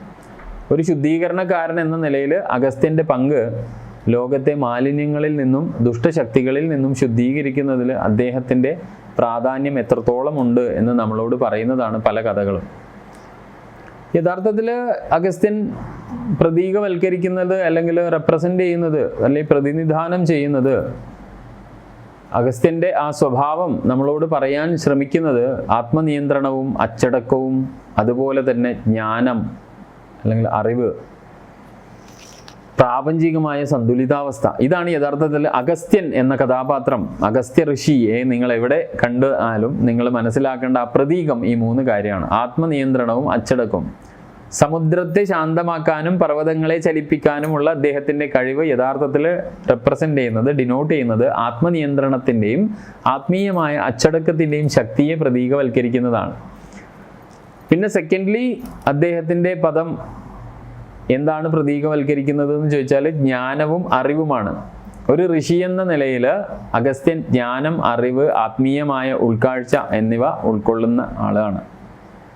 ഇതുകൊണ്ട് എന്താണ് ഗുണം? ഈ ആത്മീയമായ ഉൾക്കാഴ്ച ഉണ്ടാകുമ്പോഴാണ് നമ്മൾക്ക് ആത്മപരമായ ഒരു അച്ചടക്കം, ആത്മീയമായ ഒരു അച്ചടക്കം ഉണ്ടാവുക. ആ അച്ചടക്കത്തിലൂടെ പ്രപഞ്ചത്തിൻ്റെ സന്തുലിതാവസ്ഥയാണ് നമ്മൾ നേടുക. പ്രപഞ്ച സന്തുലിതാവസ്ഥയും ക്രമവും നിലനിർത്തുന്നതിൽ അദ്ദേഹത്തിൻ്റെ പങ്ക്, അല്ലെ, പ്രപഞ്ചത്തിൽ ഐക്യം സംരക്ഷിക്കേണ്ടതിൻ്റെ പ്രാധാന്യത്തെ എടുത്തു കാണിക്കുന്നതാണ്. അപ്പോൾ പ്രപഞ്ചം എന്നുള്ളത് നമ്മുടെ ജീവിതവുമായി ബന്ധപ്പെട്ട് നോക്കുമ്പോൾ ഈ 7-14 ലോകം നമ്മുടെ ഉള്ളിൽ നിന്ന് തന്നെ അല്ലെങ്കിൽ ഉള്ളിൽ തന്നെയാണ് എന്ന വസ്തുത മനസ്സിലാക്കുന്ന സമയത്ത് ആ പ്രാപഞ്ചിക ലോകത്തിനൊരു ക്രമമുണ്ട്. ആ ക്രമത്തിൻ്റെ സന്തുലിതാവസ്ഥ പലപ്പോഴും തകർക്കപ്പെടുന്നത് ഈ പറയുന്ന വിന്ധ്യപർവ്വതങ്ങളെ റെപ്രസെൻ്റ് ചെയ്യുന്ന തത്വങ്ങളും അതുപോലെ സമുദ്രങ്ങളെ റെപ്രസെൻ്റ് ചെയ്യുന്ന തത്വങ്ങളുമാണ്. ഇനി കുറച്ച് മുൻപോട്ട് പോകുമ്പോൾ നമുക്ക് മനസ്സിലാവും എന്താണ് പർവ്വതം, എന്താണ് ഈ സമുദ്രം, എന്തുകൊണ്ടാണ് അങ്ങനെ അദ്ദേഹത്തെ അവതരിപ്പിച്ചത്. കാരണം ഈ അഗസ്ത്യൻ്റെ പ്രാധാന്യം പുരാണങ്ങൾക്ക് അപ്പുറത്തും കൂടിയുണ്ട്, കഥകൾക്ക് അപ്പുറത്തും കൂടിയുണ്ട്. കാരണം അദ്ദേഹത്തിൻ്റെ ദർശനങ്ങൾ, ഉദാഹരണങ്ങൾ, ആത്മീയ ആചാരങ്ങളെയൊക്കെ പ്രചോദിപ്പിക്കുന്നതാണ്. ആത്മനിയന്ത്രണം, അച്ചടക്കം, ഭക്തി എന്നിവയിലൊക്കെ ഊന്നൽ നൽകുന്നതാണ്. അഗസ്ത്യരുടെ ഒരു പരമ്പര തന്നെ നമുക്ക് ജ്യോതിഷത്തിലും സിദ്ധവൈദ്യത്തിലും ശൈവ സിദ്ധാന്തത്തിലും ഒക്കെ അഗസ്ത്യരുടെ ഒരു പാരമ്പര്യം മെയിൻലി നമുക്ക് ദ്രവീഡിയൻ കൾച്ചറുമായിട്ട് നോക്കുമ്പോൾ നമുക്ക് കാണുവാൻ വേണ്ടി സാധിക്കുന്നതാണ്. അതുപോലെ തന്നെ അതിലാണ് അദ്ദേഹത്തിൻ്റെ പൈതൃകം, അദ്ദേഹത്തിൻ്റെ കഥകൾ, അതുപോലെ തന്നെ ഞാൻ ഈ പറയുന്ന സാംസ്കാരികമായ ഒരുപാട് പൈതൃകത്തിൻ്റെ അവകാശങ്ങൾ അഗസ്ത്യനുമായിട്ട് ബന്ധപ്പെട്ടിട്ടുണ്ട്. കൂടുതൽ പറഞ്ഞാൽ നമ്മുടെ തിരുവിതാംകൂർ പത്മനാഭസ്വാമി ക്ഷേത്രം പോലും അഗസ്ത്യൻ്റെ സമാധി സ്ഥലമാണെന്ന് നമ്മൾ പറഞ്ഞു കേൾക്കുന്നുണ്ട്, അല്ലേ. ഇനി ഇദ്ദേഹത്തിൻ്റെ ദാർശനികതയും ഒരു വശമാണ്. കാരണം യാഥാർത്ഥ്യത്തിൻ്റെ സ്വഭാവം, സന്തുലിതാവസ്ഥയുടെ പ്രാധാന്യം, അതുപോലെ ആത്മീയ അച്ചടക്കത്തിൻ്റെ ശക്തി തുടങ്ങിയ ദാർശനികമായ വിഷയങ്ങളാണ് യഥാർത്ഥത്തിൽ അദ്ദേഹത്തിൻ്റെ കഥാപാത്രം കൊണ്ട് എക്സ്പ്ലോർ ചെയ്യാൻ വേണ്ടിയിട്ട് ശ്രമിക്കുന്നത്.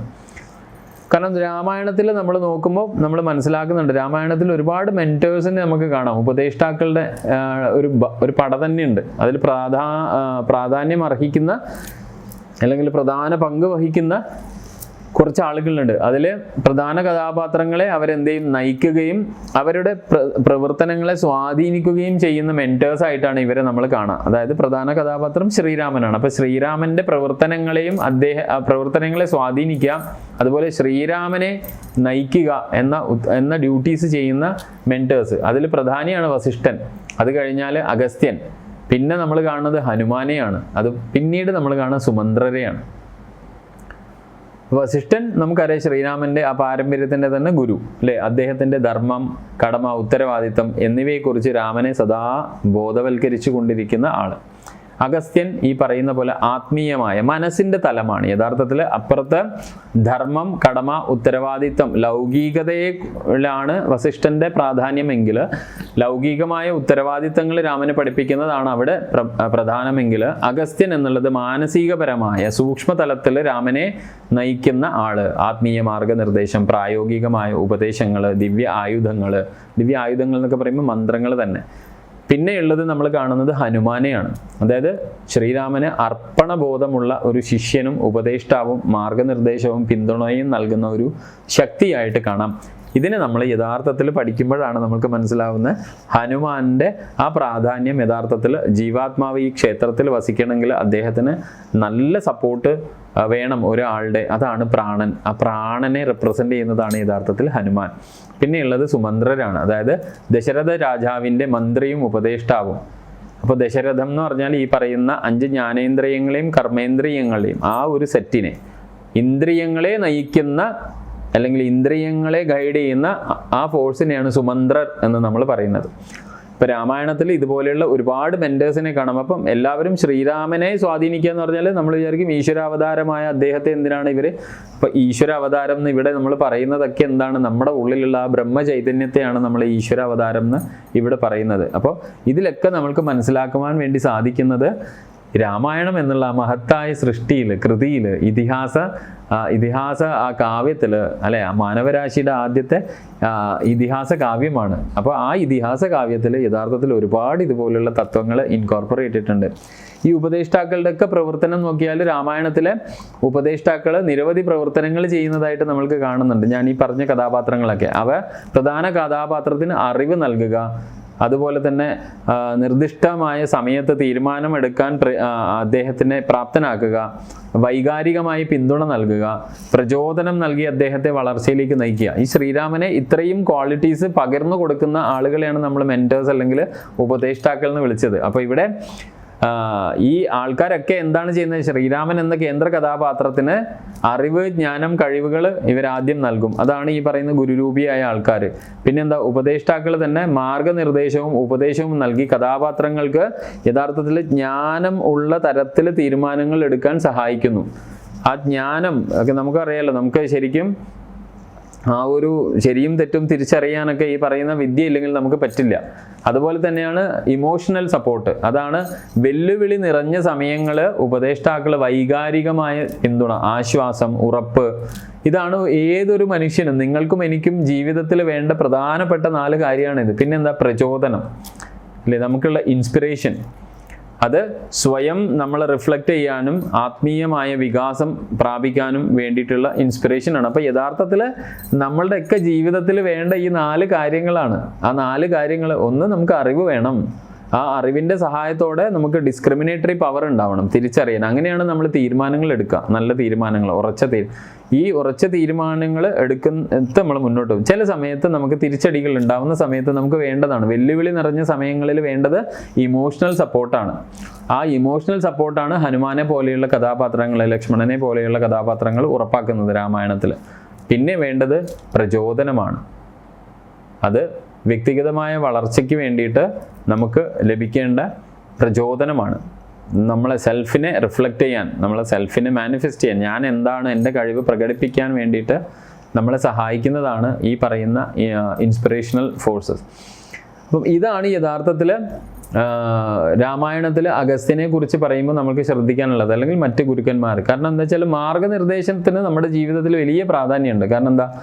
പരിചയസമ്പന്നരും ജ്ഞാനികളുമായ വ്യക്തികളിൽ നിന്ന് മാർഗനിർദ്ദേശം നേടേണ്ടത് നമ്മുടെ ജീവിത വിജയത്തിന് അത്യന്താപേക്ഷിതമാണ്. അതുപോലെ തന്നെ വ്യക്തിപരവും ആത്മീയവുമായ നമ്മുടെ വളർച്ചയിൽ ഈ ഉപദേഷ്ടാവിൻ്റെ മൂല്യം വളരെ പ്രാധാന്യമുള്ളതാണ്. ഇപ്പോൾ അഗസ്ത്യനെ പോലെയുള്ള ആ ഒരു മഹർഷിയുടെ ആ മൂല്യം നമ്മൾക്ക് ജീവിതത്തിൽ പകർന്നു കിട്ടിയാൽ അത് വലിയൊരു കാര്യമായിരിക്കും. അതുപോലെ തന്നെ പാരമ്പര്യത്തോടുള്ള ഒരു ബഹുമാനം, ഈ മാർഗനിർദ്ദേശം കൊണ്ട് നമുക്ക് ഉണ്ടാവുന്ന ഗുണങ്ങളാണ് ഞാനീ പറയുന്നത്. ഗുരു ശിഷ്യ പരമ്പരയോടുള്ള ഒക്കെ ബഹുമാനം, ആത്മീയമായ അധ്യാപകരുടെ ആ വംശമുണ്ടല്ലോ, നമ്മൾക്ക് വിദ്യ പറഞ്ഞു തരുന്ന അല്ലെങ്കിൽ നമ്മളിലേക്ക് നന്മ പകർന്നു തരുന്ന അവരുമായിട്ടുള്ള ആ പരമ്പരയുമായിട്ടുള്ള നമ്മുടെ ഒരു കൂടിച്ചേരൽ അല്ലെങ്കിൽ ഒരു ബഹുമാനം, ഇതൊക്കെയാണ് യഥാർത്ഥത്തിൽ ഈ മാർഗനിർദ്ദേശം കൊണ്ട് അല്ലെങ്കിൽ ഗൈഡിങ് കൊണ്ട് അല്ലെങ്കിൽ ഗുരുക്കന്മാരെ കൊണ്ട് നമുക്ക് കിട്ടുന്ന ഏറ്റവും വലിയ ഗുണം. പിന്നെ എന്താണ്? കഥാപാത്രങ്ങളിൽ സ്വാധീനം ചെലുത്താൻ വേണ്ടി സാധിക്കും. അതായത് ഈ പറയുന്ന ഉപദേഷ്ടാക്കൾ കഥാപാത്രങ്ങളുടെ മൂല്യങ്ങളെയും വിശ്വാസങ്ങളെയും അവർ സ്വാധീനിക്കും. അതുപോലെ തന്നെ കഥാപാത്രങ്ങളുടെ തീരുമാനമെടുക്കാനുള്ള ആ പ്രോസസ്സിനെ ഇവർ ലീഡ് ചെയ്യും. കാരണം എന്താ? ഇവർ പകർന്നു കൊടുക്കും, ഇവരുണ്ടാവും, മെൻറ്റേഴ്സ് ഉണ്ടാവും to guide how to make the decision. ഏത് സമയത്താണ് യുദ്ധം പ്രഖ്യാപിക്കേണ്ടത്, എങ്ങനെ ചെയ്യണം, വിഭീഷണന് വന്നാൽ എന്ത് ചെയ്യണം എന്നൊക്കെ പറഞ്ഞു കൊടുക്കുന്നത്, ആ സ്ട്രാറ്റജി പറഞ്ഞു കൊടുക്കുന്നത് ഇവരാണ്. അതുപോലെ തന്നെ പേഴ്സണാലിറ്റി ഡെവലപ്മെൻറ്റ്, വ്യക്തിപരമായ വളർച്ചയ്ക്കും ഈ പറയുന്ന ഇവരുടെ, അതായത് സ്വയം അവബോധം, ആത്മീയമായ വികാസം എന്നിവയൊക്കെ വളരെ ഫെസിലിറ്റേറ്റ് ചെയ്തിട്ട് നമ്മളെ ആ ഭാഗത്തേക്ക് കൊണ്ടുപോകുന്ന ആൾക്കാരാണ് ഈ പറയുന്ന മെൻറ്റേഴ്സായ ഈ പറയുന്ന കഥാപാത്രങ്ങൾ. അപ്പം ഞാൻ നേരത്തെ പറഞ്ഞു, അഗസ്ത്യമുനി എന്ന് പറഞ്ഞാൽ ഇവിടെ പ്രാധാന്യം ഈ പറയുന്ന ഒരുപാട് പ്രതീകാത്മകതയാണ്. അതിലാണ് നേരത്തെ നമ്മൾ സമുദ്രം കുടിക്കുക, അതെന്താണ്? സമുദ്രം എന്ന് പറഞ്ഞാൽ യഥാർത്ഥത്തിൽ വികാരങ്ങളെ പ്രതിനിധാനം ചെയ്യുന്നതാണ്. മനുഷ്യൻ്റെ മനസ്സ് ഈ പറയുന്ന പോലെ ശാന്തമാകുമ്പോൾ അതൊരു തടാകം പോലെയാണെന്ന് പറയും. പ്രക്ഷുബ്ധമായാൽ അലകൾ ഉയരുന്ന ഒരു സമുദ്രം പോലെയാണെന്ന് പറയും. അപ്പോൾ സമുദ്രം യഥാർത്ഥത്തിൽ വിശാലവും പ്രക്ഷുബ്ധവുമായ വികാരങ്ങളെ പ്രതിനിധീകരിക്കുന്നതാണ്. ശരിക്കും ആത്മീയമായ കൃതികളിലൊക്കെ നമ്മൾ അങ്ങനെയാണ് അതിനെ ഉപയോഗിക്കുക. ആലങ്കാരികമായി സൂക്ഷ്മമായി ചില തത്വങ്ങൾ പറയുന്നത് ഇതിനെ ഉപമിച്ചുകൊണ്ടാണ്. അപ്പോൾ അഗസ്ത്യ മുനി അത് കുടിച്ചു പറ്റിക്കുക എന്ന് പറഞ്ഞാൽ വൈകാരികമായ പ്രക്ഷുബ്ധതയുടെ, നമ്മുടെ മനസ്സിലുള്ള വികാരങ്ങളുടെ ആ പ്രക്ഷുബ്ധതയെ ആഗീരണം ചെയ്യുന്ന അബ്സോർബ് ചെയ്യുന്ന മനസ്സിൻ്റെ ശക്തിയാണ് യഥാർത്ഥത്തിൽ അവിടെ അഗസ്ത്യൻ എന്ന് പറയുന്നത്. അതായത് എല്ലാത്തിൻ്റെയും അതിര് കടക്കൽ എന്നിവയെ അതായത് എന്ത് ലിമിറ്റ്ലെസ് ആയിട്ട് വന്നാലും അതിൻ്റെ മുകളിൽ ഉയരാനുള്ള കഴിവ്, അതിരിനെയും കടക്കാനുള്ള കഴിവ്. ഇപ്പം നമ്മൾ ഒരു ശത്രു നമുക്കൊരു ലിമിറ്റ് സെറ്റ് ചെയ്താൽ ഇത്ര പോകാനേ പറ്റുള്ളൂ, ഒരു അതിരിട്ടാൽ ആ അതിര് കടക്കുവാൻ നമ്മൾ പ്രേരിപ്പിക്കുന്ന ചൈതന്യം. പിന്നെ എന്താണ് അത്? ആ സമുദ്രം കുടിക്കുക എന്ന് പറഞ്ഞാൽ ഉപബോധ മനസ്സിൻ്റെ നിയന്ത്രണവുമാണ്. അതായത് സമുദ്രത്തെ ഉപബോധ മനസ്സിൻ്റെ പ്രതീകമായിട്ട് നമുക്ക് കാണാൻ സാധിക്കും. അഗസ്ത്യൻ്റെ പ്രവൃത്തി ഒരാളുടെ സബ് കോൺഷ്യസ് മൈൻഡിൻ്റെ വികാരങ്ങളുടെയും മേലുള്ള നിയന്ത്രണത്തെയും ആധിപത്യത്തെയുമാണ് പ്രതിനിധാനം ചെയ്യുന്നത്. സംവാട്ട് ലൈക്ക് എൻ എഫർമേറ്റീവ് പവർ എന്ന് നമ്മൾ പറയും. നമ്മൾ പറയല്ലേ റീഇറ്ററേറ്റിംഗ് പവർ. അതായത് ആധ്യാത്മിക ഭാഷയിൽ പറഞ്ഞ സങ്കല്പ ശക്തിയാണ് യഥാർത്ഥത്തിൽ ആര്? ഋഷി അഗസ്ത്യൻ. പിന്നെ ഈ പറയുന്ന പോലെ സമുദ്രം കുടിക്കുക എന്ന് പറഞ്ഞാൽ ഒരു ശുദ്ധീകരണ പ്രക്രിയയായിട്ടും നമുക്ക് വേണമെങ്കിൽ വ്യാഖ്യാനിക്കാം. അതായത് മനസ്സിലുള്ള സകല മാലിന്യങ്ങളെയും ആഗീരണം, അബ്സോർബ് ചെയ്യുകയും പിന്നീട് നമ്മൾ പരിവർത്തനം ചെയ്യിപ്പിക്കുകയും ചെയ്യുന്ന ആത്മീയമായ ശുദ്ധീകരണവും ഈ പറയുന്ന ആക്റ്റിൽ നമുക്ക് കാണാൻ സാധിക്കും. അപ്പോൾ അഗസ്ത്യൻ എന്ന് പറഞ്ഞാൽ വളരെ സൂക്ഷ്മമായ വശം ഒന്ന് ആത്മീയമായ പരിവർത്തനം ചെയ്യാൻ ഇത്രയും ക്വാളിറ്റീസിനെ നമ്മുടെ ഉള്ളിൽ ബിൽഡ് ചെയ്യിക്കുന്ന ഒരു ചൈതന്യമാണ്. അഗസ്ത്യൻ്റെ പ്രവൃത്തി ആഴത്തിലുള്ള നമ്മുടെ ആത്മീയ പരിവർത്തനത്തെയാണ് റെപ്രസെൻ്റ് ചെയ്യുന്നത്. അവിടെ വ്യക്തിഗതമായ അഹംഭാവവും പരിമിതികളും ഒക്കെ മറികടക്കപ്പെടുന്നു. ഇവിടെയാണ് വിന്ധ്യൻ്റെ അറൈവൽ വരിക. ഇത് നമുക്ക് ഈശ്വരനുമായിട്ടുള്ള ആഴത്തിലുള്ള ബന്ധം സ്ഥാപിക്കാൻ സഹായിക്കുന്നവനാണ് അഗസ്ത്യമുനി. കാരണം അതിൻ്റെ തടസ്സമായി വരുന്നത് ഈഗോയിസ്റ്റിക് ക്യാരക്ടേഴ്സാണ്. അതിനെ ഇല്ലാതാക്കുക, ആ ഈഗോയുടെ പരിധി കടന്നപ്പുറത്തേക്ക് ചെല്ലുക. ഇന്നർ ആൽക്കമി, ആന്തരികമായ ഒരു രാസവിദ്യ. അതായത് ആന്തരിക ആൽക്കമി എന്ന് പറയുന്നത് എന്താണ്? അടിസ്ഥാന വികാരങ്ങളും ചിന്തകളും ആത്മീയമായ സ്വർണ്ണ നാണയങ്ങളാക്കി മാറ്റും. നമ്മുടെ റോ ഇൻസ്റ്റിങ്റ്റീവ് ഉണ്ട് നമുക്ക്, അതായത് നമ്മൾ പറയില്ല ബേസിക് ഇൻസ്റ്റിങ്സ്, ആനിമൽ ഇൻസ്റ്റിങ്സ്, അതിനെയൊക്കെ എന്ത് ചെയ്യും? റിഫൈൻ ചെയ്തിട്ട് യഥാർത്ഥ നല്ല സ്വർണമായി രൂപാന്തരപ്പെടുത്തും നമ്മളെ. അതായത് ലോ ലെവൽ തോട്ട് പ്രോസസ്സിനെ, താഴ്ന്ന ഊർജ്ജങ്ങളെ അല്ലെങ്കിൽ ലോ ലെവൽ കോൺഷ്യസിനെ എന്താ ഉയർന്ന അവസ്ഥകളിലേക്ക് പരിണമിപ്പിക്കുന്ന ഒരു പ്രതിനിധാന ശക്തി. അതുവഴി എന്താണ്? ഈശ്വരനുമായി കണക്ടിവിറ്റി സാധ്യമാക്കും. ഇതാണ് യഥാർത്ഥത്തിൽ അഗസ്ത്യൻ. അപ്പോൾ ഈ പറയുന്ന എപ്പിസോഡിൽ നമ്മൾ പ്രധാനമായും അഗസ്ത്യ ഋഷിയുടെ തത്വമാണ് നമ്മൾ ശ്രദ്ധ കേന്ദ്രീകരിച്ചത്. വരുന്ന എപ്പിസോഡിൽ ചുരുക്കി പറഞ്ഞു കഴിഞ്ഞാൽ ഈ സൂക്ഷ്മമായ സത്യത്തെ, എൻ്റെ മനസ്സിലാണ് ഇതൊക്കെ ചിന്തകളായി ഈ കാര്യങ്ങൾ, ഈ ജ്ഞാനങ്ങൾ ഉദ്ഭവിക്കുന്നതെങ്കിൽ ഈ സൂക്ഷ്മമായ കാര്യം, ഈ സൂക്ഷ്മ പ്രപഞ്ചം ഇതൊക്കെ ഒന്നാണെന്നുള്ള ആ സൂക്ഷ്മ പ്രപഞ്ചത്തെ ഞാൻ സ്ഥൂല പ്രപഞ്ചമായി അറിയുക. അതായത് എൻ്റെ മുൻപിൽ ഈ പറയുന്ന എൻ്റെ ഇന്ദ്രിയങ്ങൾക്ക് മുൻപിൽ അവതരിച്ചിരിക്കുന്ന അല്ലെങ്കിൽ പ്രൊജക്റ്റ് ചെയ്യപ്പെട്ടിരിക്കുന്ന ഈ പ്രപഞ്ചം സ്ഥൂല പ്രപഞ്ചം എന്നാണ് ആധ്യാത്മികതയിൽ നമ്മൾ അതിനെ വിളിക്കുക. സ്ഥൂലം എന്ന് പറഞ്ഞാൽ നമ്മൾക്ക് അനുഭവിക്കാൻ സാധിക്കുന്നത്, ഗ്രോസ് ആയിട്ടുള്ളത്, അതിനെയാണ് സ്ഥൂലം നമ്മൾ വിളിക്കുക. സൂക്ഷ്മം എന്ന് നമ്മൾ വിളിക്കുന്നത് സട്ടിൽ ആയിട്ടുള്ളത്, അതായത് നമ്മൾക്ക് ഇന്ദ്രിയങ്ങൾ കൊണ്ട് അനുഭവിക്കാൻ സാധിക്കില്ല. ലൈക്ക് നമ്മുടെ മനസ്സിനെ പോലെ നമ്മുടെ വികാരങ്ങളൊക്കെ എങ്ങനെയാണ് നമുക്ക് ആന്തരികമായിട്ടാണ് അനുഭവിക്കാൻ സാധിക്കുക. പക്ഷെ അതിനെ നമ്മൾ ശരീരം ഉപയോഗിച്ച് പുറത്തേക്ക് പ്രവഹിപ്പിക്കും അല്ലെങ്കിൽ ആവിർഭവിപ്പിക്കും. ഉദാഹരണം, ഇപ്പം എൻ്റെ ഉള്ളിൽ സന്തോഷം എന്ന വികാരം ഞാൻ അനുഭവിക്കുന്ന സമയത്ത് അത് ഞാൻ എനിക്കിഷ്ടമുള്ള ആളുകളെ പുണരുകയോ അവരുടെ നെറുകയിൽ ചുംബിക്കുകയോ അവരെ ചേർത്ത് പിടിക്കുകയോ ഒക്കെ ചെയ്യുന്നത് ഈ ഉള്ളിലുള്ള വികാരത്തെ ഞാൻ മാനിഫെസ്റ്റ് ചെയ്യിക്കുന്നതാണ്. അപ്പോൾ സൂക്ഷ്മമായ എൻ്റെ ഉള്ളിലൊരു പ്രപഞ്ചമുണ്ട്. ആ പ്രപഞ്ചത്തെ സ്ഥൂല പ്രപഞ്ചമായി അറിയുക. ഇങ്ങനെ അറിയാൻ പറ്റിയാൽ, അത് രണ്ടും ഒരേ സ്ഥലത്ത് ദർശിക്കാൻ പറ്റിയാൽ അതിനെയാണ് മോക്ഷം എന്ന് വിളിക്കുന്നത്. അപ്പോൾ ഈ വ്യക്തത ലഭിക്കാൻ ഭഗവാനോടോ അല്ലെങ്കിൽ ഈശ്വരീയമായ ആ ഭഗവാന്റെ പിന്നിലുള്ള തത്വങ്ങൾ മനസ്സിലാക്കിക്കൊണ്ട് അതിനോട് ഭക്തി ഉണ്ടായിരിക്കണം എന്ന് ശ്രീരാമൻ പറയുന്നു. അപ്പോൾ ആത്മാർത്ഥതയുള്ള ഒരു ഭക്തന് ഗുരുവിൻ്റെയും ഭഗവാന്റെയും കൃപയാൽ ഈ ജ്ഞാനം എളുപ്പത്തിൽ അവനിൽ ഉദിക്കും എന്നാണ് പറയുക. അപ്പോൾ യഥാർത്ഥത്തിൽ നിങ്ങൾക്കും എനിക്കും ഈശ്വരജ്ഞാനം ഉണ്ടെങ്കിൽ അല്ലെങ്കിൽ ലഭിക്കണമെങ്കിൽ ഈ പറയുന്ന പോലെ ആദ്യം ഉണ്ടാവേണ്ടത് ഈ തത്വം മനസ്സിലാക്കുക. അതിന് നമ്മളെ സഹായിക്കുന്നത് ഗുരുവായിരിക്കും. അതുപോലെ തന്നെ ഭഗവാന്റെ കൃപയുണ്ടാവണം. കൃപയുണ്ടെങ്കിൽ ഭഗവാനോടുള്ള ഭക്തി നമ്മൾ പ്രകടിപ്പിക്കണം.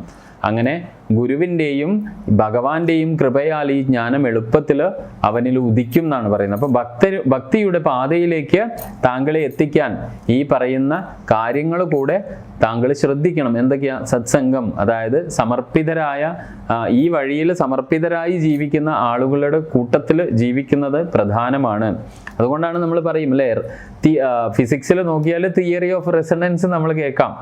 അതെന്താ തിയറി ഓഫ് റെസണൻസ്? ഈ പറയുന്ന പോലെയാണ്. കാരണം സെർട്ടൺ എനർജി ക്യാരി ചെയ്യുന്നതിൻ്റെ അടുത്ത് നമ്മൾ പോയി വസിച്ചാൽ that energy will transmigrate into our self also. അതെങ്ങനെ? നമ്മൾ അതൊരു റിസപ്റ്റീവ് മോഡിലാണെങ്കിൽ, നമ്മൾ ആ ഒരു അസ്തിത്വത്തിന് സമീപത്ത് റിസപ്റ്റീവ് മോഡിൽ പോയി നിന്നാൽ നമ്മൾക്കും അത് സ്വീകരിക്കാൻ സാധിക്കും. അപ്പോൾ അങ്ങനെ സത്സംഗം വളരെ പ്രധാനമാണ്. അതുപോലെ തന്നെ അങ്ങനെയുള്ള ആളുകളെ സേവിക്കുന്നത് ഭക്തിയുടെ തീവ്രത വർദ്ധിപ്പിക്കുമെന്ന് പറയും. ഉപവാസങ്ങളും ആചാരങ്ങളും ആചരിക്കുന്നതും ഭക്തിയുടെ അവസ്ഥ കൂട്ടിക്കൊണ്ടുപോകും, അല്ലെങ്കിൽ കൂട്ടി കൊണ്ടുവരും. അതുപോലെ തന്നെ വേദപരമായ വിജ്ഞാനങ്ങൾ, കഥകൾ, പുരാണങ്ങൾ, തത്വങ്ങൾ കേൾക്കുന്നത് മുതലായവയൊക്കെ താങ്കളുടെ ഭക്തി വർദ്ധിപ്പിക്കാൻ സാധിക്കും. ദരിദ്രർക്കും കുലീനർക്കും കഴിയുന്നത്ര ദാനം ചെയ്യുക.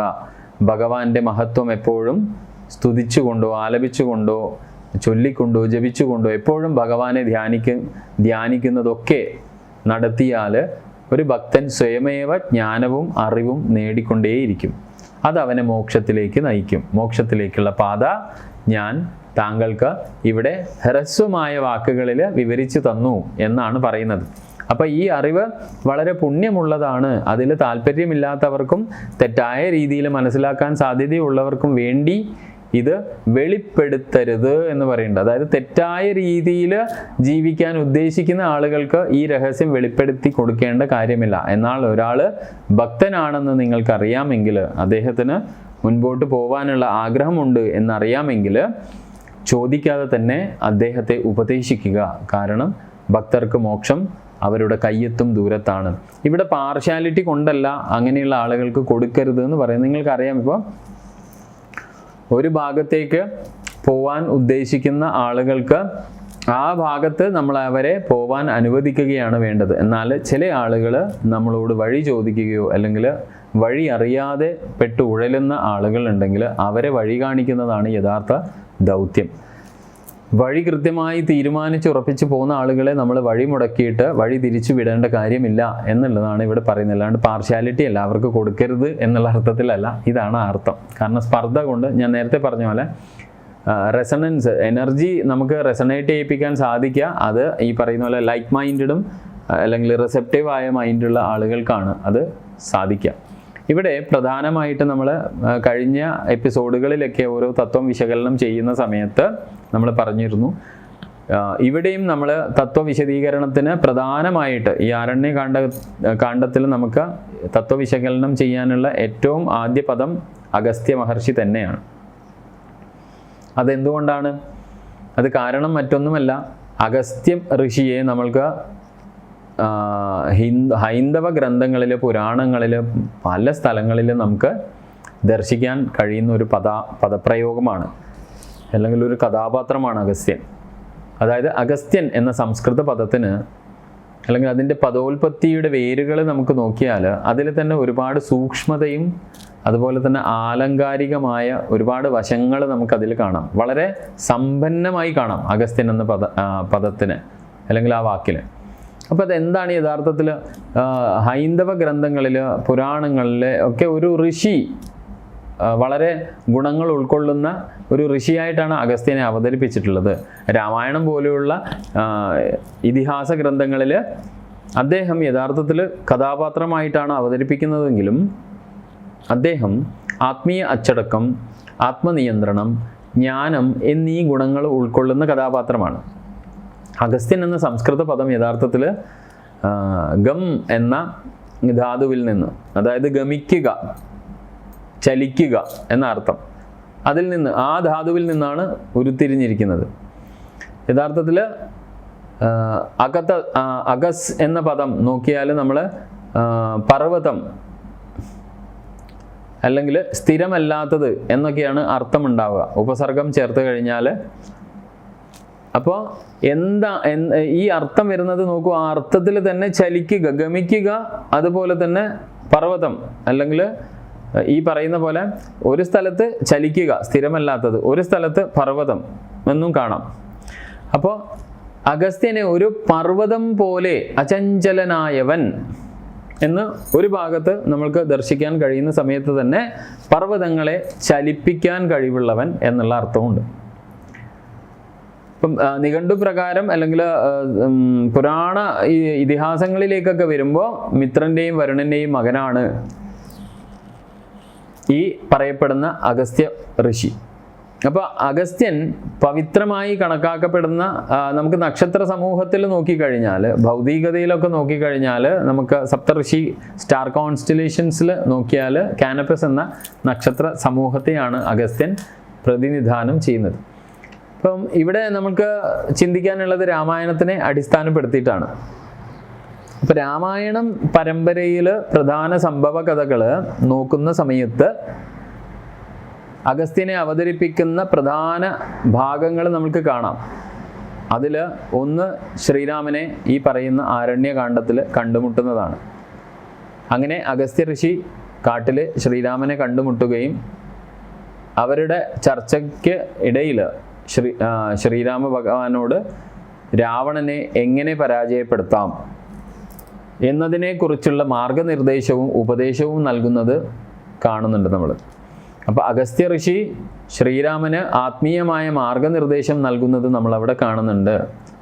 അതുപോലെ തന്നെ മഹർഷിയുടെ ദിവ്യ സ്വഭാവവും ലക്ഷ്യവും മനസ്സിലാക്കാൻ വേണ്ടിയിട്ട്, അല്ലെങ്കിൽ മഹർഷിയുടെ ഉപദേശത്താൽ ശ്രീരാമൻ്റെ അവതാര ഉദ്ദേശം എന്താണ്, ആ ഒരു ആത്മാവിൻ്റെ അവതാര ഉദ്ദേശം എന്ന് നമ്മളെ മനസ്സിലാക്കാൻ സാധിക്കുന്ന അല്ലെങ്കിൽ സഹായിക്കുന്ന ഒരു വ്യക്തിത്വമായിട്ടാണ് രാമായണത്തിലെ കഥയിൽ നമുക്ക് മനസ്സിലാവുന്നത്.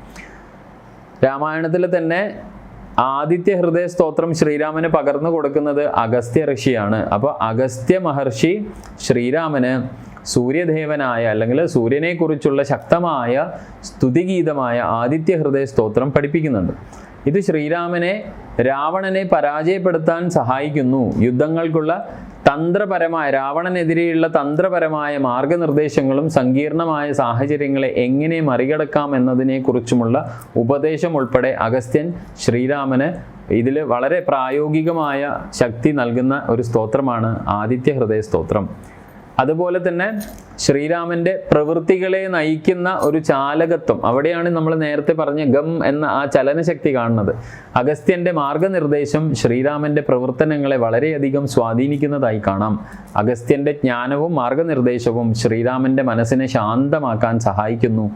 ഇത് ശ്രീരാമന് അവൻ്റെ കടമകളിലും ഉത്തരവാദിത്തങ്ങളിലും ശ്രദ്ധ കേന്ദ്രീകരിക്കാൻ അവനെ പ്രാപ്തനാക്കുന്നു. ജ്ഞാനപൂർവമായ തീരുമാനങ്ങൾ എടുക്കാനും ഉചിതമായ നടപടികൾ സ്വീകരിക്കാനും ശ്രീരാമനെ സഹായിക്കുന്നത് യഥാർത്ഥത്തിൽ രാമായണത്തിൽ അഗസ്ത്യ മുനിയാണെന്ന് കാണാം. ഇതിലെന്താണ് പ്രതീകാത്മകത? ഇതിലെന്താണ് പ്രാധാന്യം?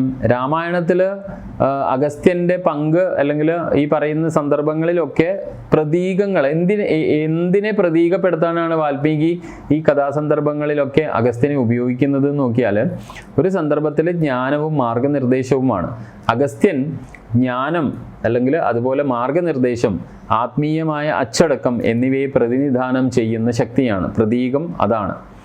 അപ്പോൾ വിജയം കൈവരിക്കുന്നതിൽ ശ്രീരാമന് വേണ്ട കാര്യങ്ങൾ പറഞ്ഞു കൊടുക്കുന്ന എന്നുള്ള രൂപത്തിൽ പറയുമ്പോൾ ജീവാത്മാവ് ഒരു ശരീരത്തിൽ, നേരത്തെ നമ്മൾ പറഞ്ഞ പോലെ ഈ ക്ഷേത്രമാകുന്ന ശരീരത്തിൽ 24 ഘടകങ്ങളോടുകൂടി, അതായത് പഞ്ചതന്മാത്രകൾ, പഞ്ചഭൂതങ്ങൾ, 5 ജ്ഞാനേന്ദ്രിയങ്ങൾ, 5 കർമ്മേന്ദ്രിയങ്ങൾ, 4 അന്ധക്കരണങ്ങളോട് കൂടി ജീവിക്കുന്ന ആ ജീവാത്മാവിന് വിജയം കൈവരിക്കുക എന്ന് പറഞ്ഞാൽ ആത്മസാക്ഷാത്കാരം നേടുവാൻ എന്ത് ചെയ്യണം? അതിൽ കൃത്യമായ ജ്ഞാനമുണ്ടാവണം, ജ്ഞാനസമ്പാദനം ഉണ്ടാവണം. പിന്നെ എനിക്ക് വ്യക്തമായ ദിശ, മാർഗനിർദ്ദേശം കൃത്യമായി ഉണ്ടെങ്കിലാണ് എനിക്ക് ദിശ തീരുമാനിക്കാൻ സാധിക്കൂ.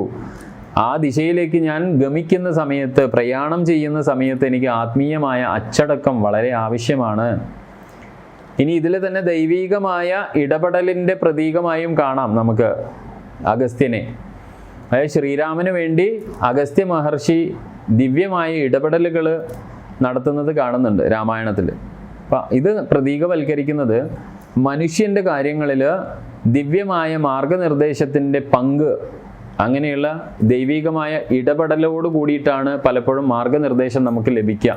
അപ്പോൾ എൻ്റെയും നിങ്ങളുടെയൊക്കെ ജീവിതത്തിൽ ഇത്തരം ഇടപെടലിനെയാണ് അഗസ്ത്യൻ എന്ന പ്രതീകം അല്ലെങ്കിൽ കഥാപാത്രം പ്രതിനിധാനം ചെയ്യുന്നത്. പിന്നെ ഈ പറയുന്ന ആ ദിവ്യമായ ഇടപെടലിനോട് കൂടി നമുക്ക് കിട്ടുന്ന എന്താണ്? മാർഗനിർദ്ദേശമാണ്. അപ്പോൾ അഗസ്ത്യമുനി ശ്രീരാമനുമായുള്ള ബന്ധം വ്യക്തിപരവും ആത്മീയവുമായ വളർച്ചയിൽ മാർഗനിർദ്ദേശത്തിൻ്റെയും അതുപോലെ തന്നെ നയിക്കലിൻ്റെയും പ്രാധാന്യത്തെ വ്യക്തമാക്കുന്നതാണ്. അപ്പോൾ നമ്മുടെ ജീവിതത്തിൽ യഥാർത്ഥത്തിൽ നമ്മൾക്ക് ഒരു ഗുരുസ്ഥാനീയൻ പോലെ, അല്ലെങ്കിൽ നമ്മുടെ ജ്ഞാന പരമ്പരയിൽ നിന്ന് നമ്മൾക്ക് ലഭിക്കുന്ന ഒരു ശക്തിവിശേഷമായിട്ടാണ് എപ്പോഴും അഗസ്ത്യനെ കാണേണ്ടത്. ഇനി ഹിന്ദു പാരമ്പര്യങ്ങളിൽ ധാരാളം സ്ഥലത്ത് അഗസ്ത്യനെ കാണുന്നുണ്ട്. അതിന് പ്രാധാന്യം ഉണ്ടാവും. കാരണം പുരാണങ്ങളിലും പല കഥാതന്തുക്കളിലും നമ്മൾ കാണാനുണ്ട്. ആദരണീയമായ ഒരു ഋഷിയായി തന്നെയാണ് എല്ലായിടത്തും അഗസ്ത്യനെ അവതരിപ്പിച്ചിട്ടുള്ളത്. അസാധാരണമായ കഴിവുകൾ, ജ്ഞാനം, ആത്മീയമായ അച്ചടക്കം എന്നിവ കൊണ്ട് അദ്ദേഹം വളരെ പ്രശസ്തനുമാണ്. അപ്പോൾ അദ്ദേഹത്തിൻ്റെ പ്രാധാന്യം യഥാർത്ഥത്തിൽ എങ്ങനെയൊക്കെയാണ് ഈ ഹൈന്ദവതയിൽ, സനാതന ധർമ്മത്തിൽ കാണുന്നത് എന്ന് ചോദിച്ചാൽ, ഒരു സ്ഥലത്ത് നമ്മൾ സമുദ്രത്തെ ശാന്തമാക്കാൻ വേണ്ടിയിട്ട് സമുദ്രം വറ്റിക്കുന്ന ഒരു കഥ കേട്ടിട്ടുണ്ട് അല്ലേ പുരാണത്തിൽ. അതായത് അസുരന്മാരെ പരാജയപ്പെടുത്താൻ വേണ്ടിയിട്ട് ദേവന്മാരെ സഹായിക്കുന്നതിന് അഗസ്ത്യൻ സമുദ്രം വറ്റിച്ചു കുടിച്ചതായി പറയപ്പെടുന്ന ഒരു കഥ. ഇവിടെ നമ്മൾ ചുരുക്കി പറഞ്ഞാൽ, ഇവിടെ നമ്മൾ മനസ്സിലാക്കേണ്ട ഒരു തത്വം ആ കഥയ്ക്ക് പിന്നിലുണ്ട്. അതെന്താ? പ്രകൃതിയുടെ പ്രക്ഷുബ്ധവും വളരെ വെല്ലുവിളി നിറഞ്ഞതുമായ അല്ലെങ്കിൽ കുഴപ്പമുള്ളതുമായ ശക്തികളെ, പ്രകൃതിയിൽ ആ ശക്തികളെ ശാന്തമാക്കാനുള്ള മുനിയുടെ ശക്തിയെയാണ് ഈ പുരാണ സംഭവം അല്ലെങ്കിൽ കഥ നമ്മളോട് പ്രതീകമായി പറയുന്നത്. സമുദ്രം വറ്റിച്ച് കുടിക്കാനുള്ള അഗസ്ത്യൻ്റെ ആ പൗരാണികമായ നേട്ടം, പ്രക്ഷുബ്ധമായ ശക്തികളെ, നമ്മുടെ ഉള്ളിലുള്ള പ്രക്ഷുബ്ധമായ ശക്തികളെ ശാന്തമാക്കാനും സന്തുലിതാവസ്ഥയെ പുനഃസ്ഥാപിക്കാനുമുള്ള അദ്ദേഹത്തിൻ്റെ ശക്തിയെയാണ് പ്രതീകവൽക്കരിക്കുന്നത്. അദ്ദേഹത്തെ തന്നെ പർവ്വതങ്ങളുടെ ചാലകനായിട്ടാണ് ഭാരതീയ പാരമ്പര്യങ്ങളിൽ നമ്മൾ കാണുന്നത്. അവിടെ വിന്ധ്യപർവ്വതങ്ങളെ ചലിപ്പിക്കുന്നതുമായ അദ്ദേഹത്തിൻ്റെ ബന്ധം, അതുപോലെ വിന്ധ്യൻ എന്ന പ്രതിബന്ധങ്ങളെ മറികടക്കാനും പ്രപഞ്ചക്രമം നിലനിർത്താനുമുള്ള അദ്ദേഹത്തിൻ്റെ കഴിവിനെ പ്രതിനിധാനം ചെയ്യുന്നതാണ്, അല്ലെങ്കിൽ പ്രതീകവൽക്കരിക്കുന്നതാണ്. അപ്പോൾ അഗസ്ത്യൻ പലപ്പോഴും അനിശ്ചിതമായി വളരുകയും ദേവന്മാരെ ഭീഷണിപ്പെടുത്തുന്ന ഈ അസുരന്മാരെ, അല്ലെങ്കിൽ ആ ആസുരീകതയെ പ്രതിനിധാനം ചെയ്യുന്ന പർവ്വതങ്ങളെ ആ തടസ്സത്തിൽ നിന്ന് നീക്കുന്നതിൻ്റെ, അല്ലെങ്കിൽ മിഥ്യയുമായി നീക്കുന്നത് എന്ന് പറഞ്ഞാൽ മിഥ്യ എന്ന ആ ഒരു കൺസെപ്റ്റിനെയാണ് അവിടെ പറയുന്നത്. അത് തൻ്റെ ഉള്ളിൽ ജനിക്കുന്ന ആസുരീകമായ ധാരണാപരമായിരിക്കുന്ന പല ചിന്തകളെയും, അടിയുറച്ച ചിന്ത, അതാണ് പർവ്വതം എന്ന് ഉദ്ദേശിക്കുന്നത്, അചലമായി പോകുന്ന പല ചിന്തകളെയും ആത്മനിയന്ത്രണത്തിൻ്റെ ഫലത്തോടെ ആ മിഥ്യാധാരണകളെ നീക്കുവാനുള്ള അദ്ദേഹത്തിൻ്റെ ശക്തിയെ പ്രതീകവൽക്കരിക്കുന്നതാണ് ഈ പറയുന്ന അഗസ്ത്യൻ്റെ പർവ്വതം ആയുള്ള കഥകൾ നമ്മളെ പഠിപ്പിക്കുന്നത്. പുരാണങ്ങളിൽ ആത്മീയമായ മാർഗനിർദ്ദേശം ഒരു ഉപദേഷ്ടാവായും വഴികാട്ടിയായും അഗസ്ത്യൻ ദേവന്മാർക്കും മനുഷ്യന്മാർക്കും ഒരുപോലെ ആത്മീയ മാർഗനിർദ്ദേശം നൽകുന്നതായി കാണുവാൻ സാധിക്കുന്നുണ്ട്.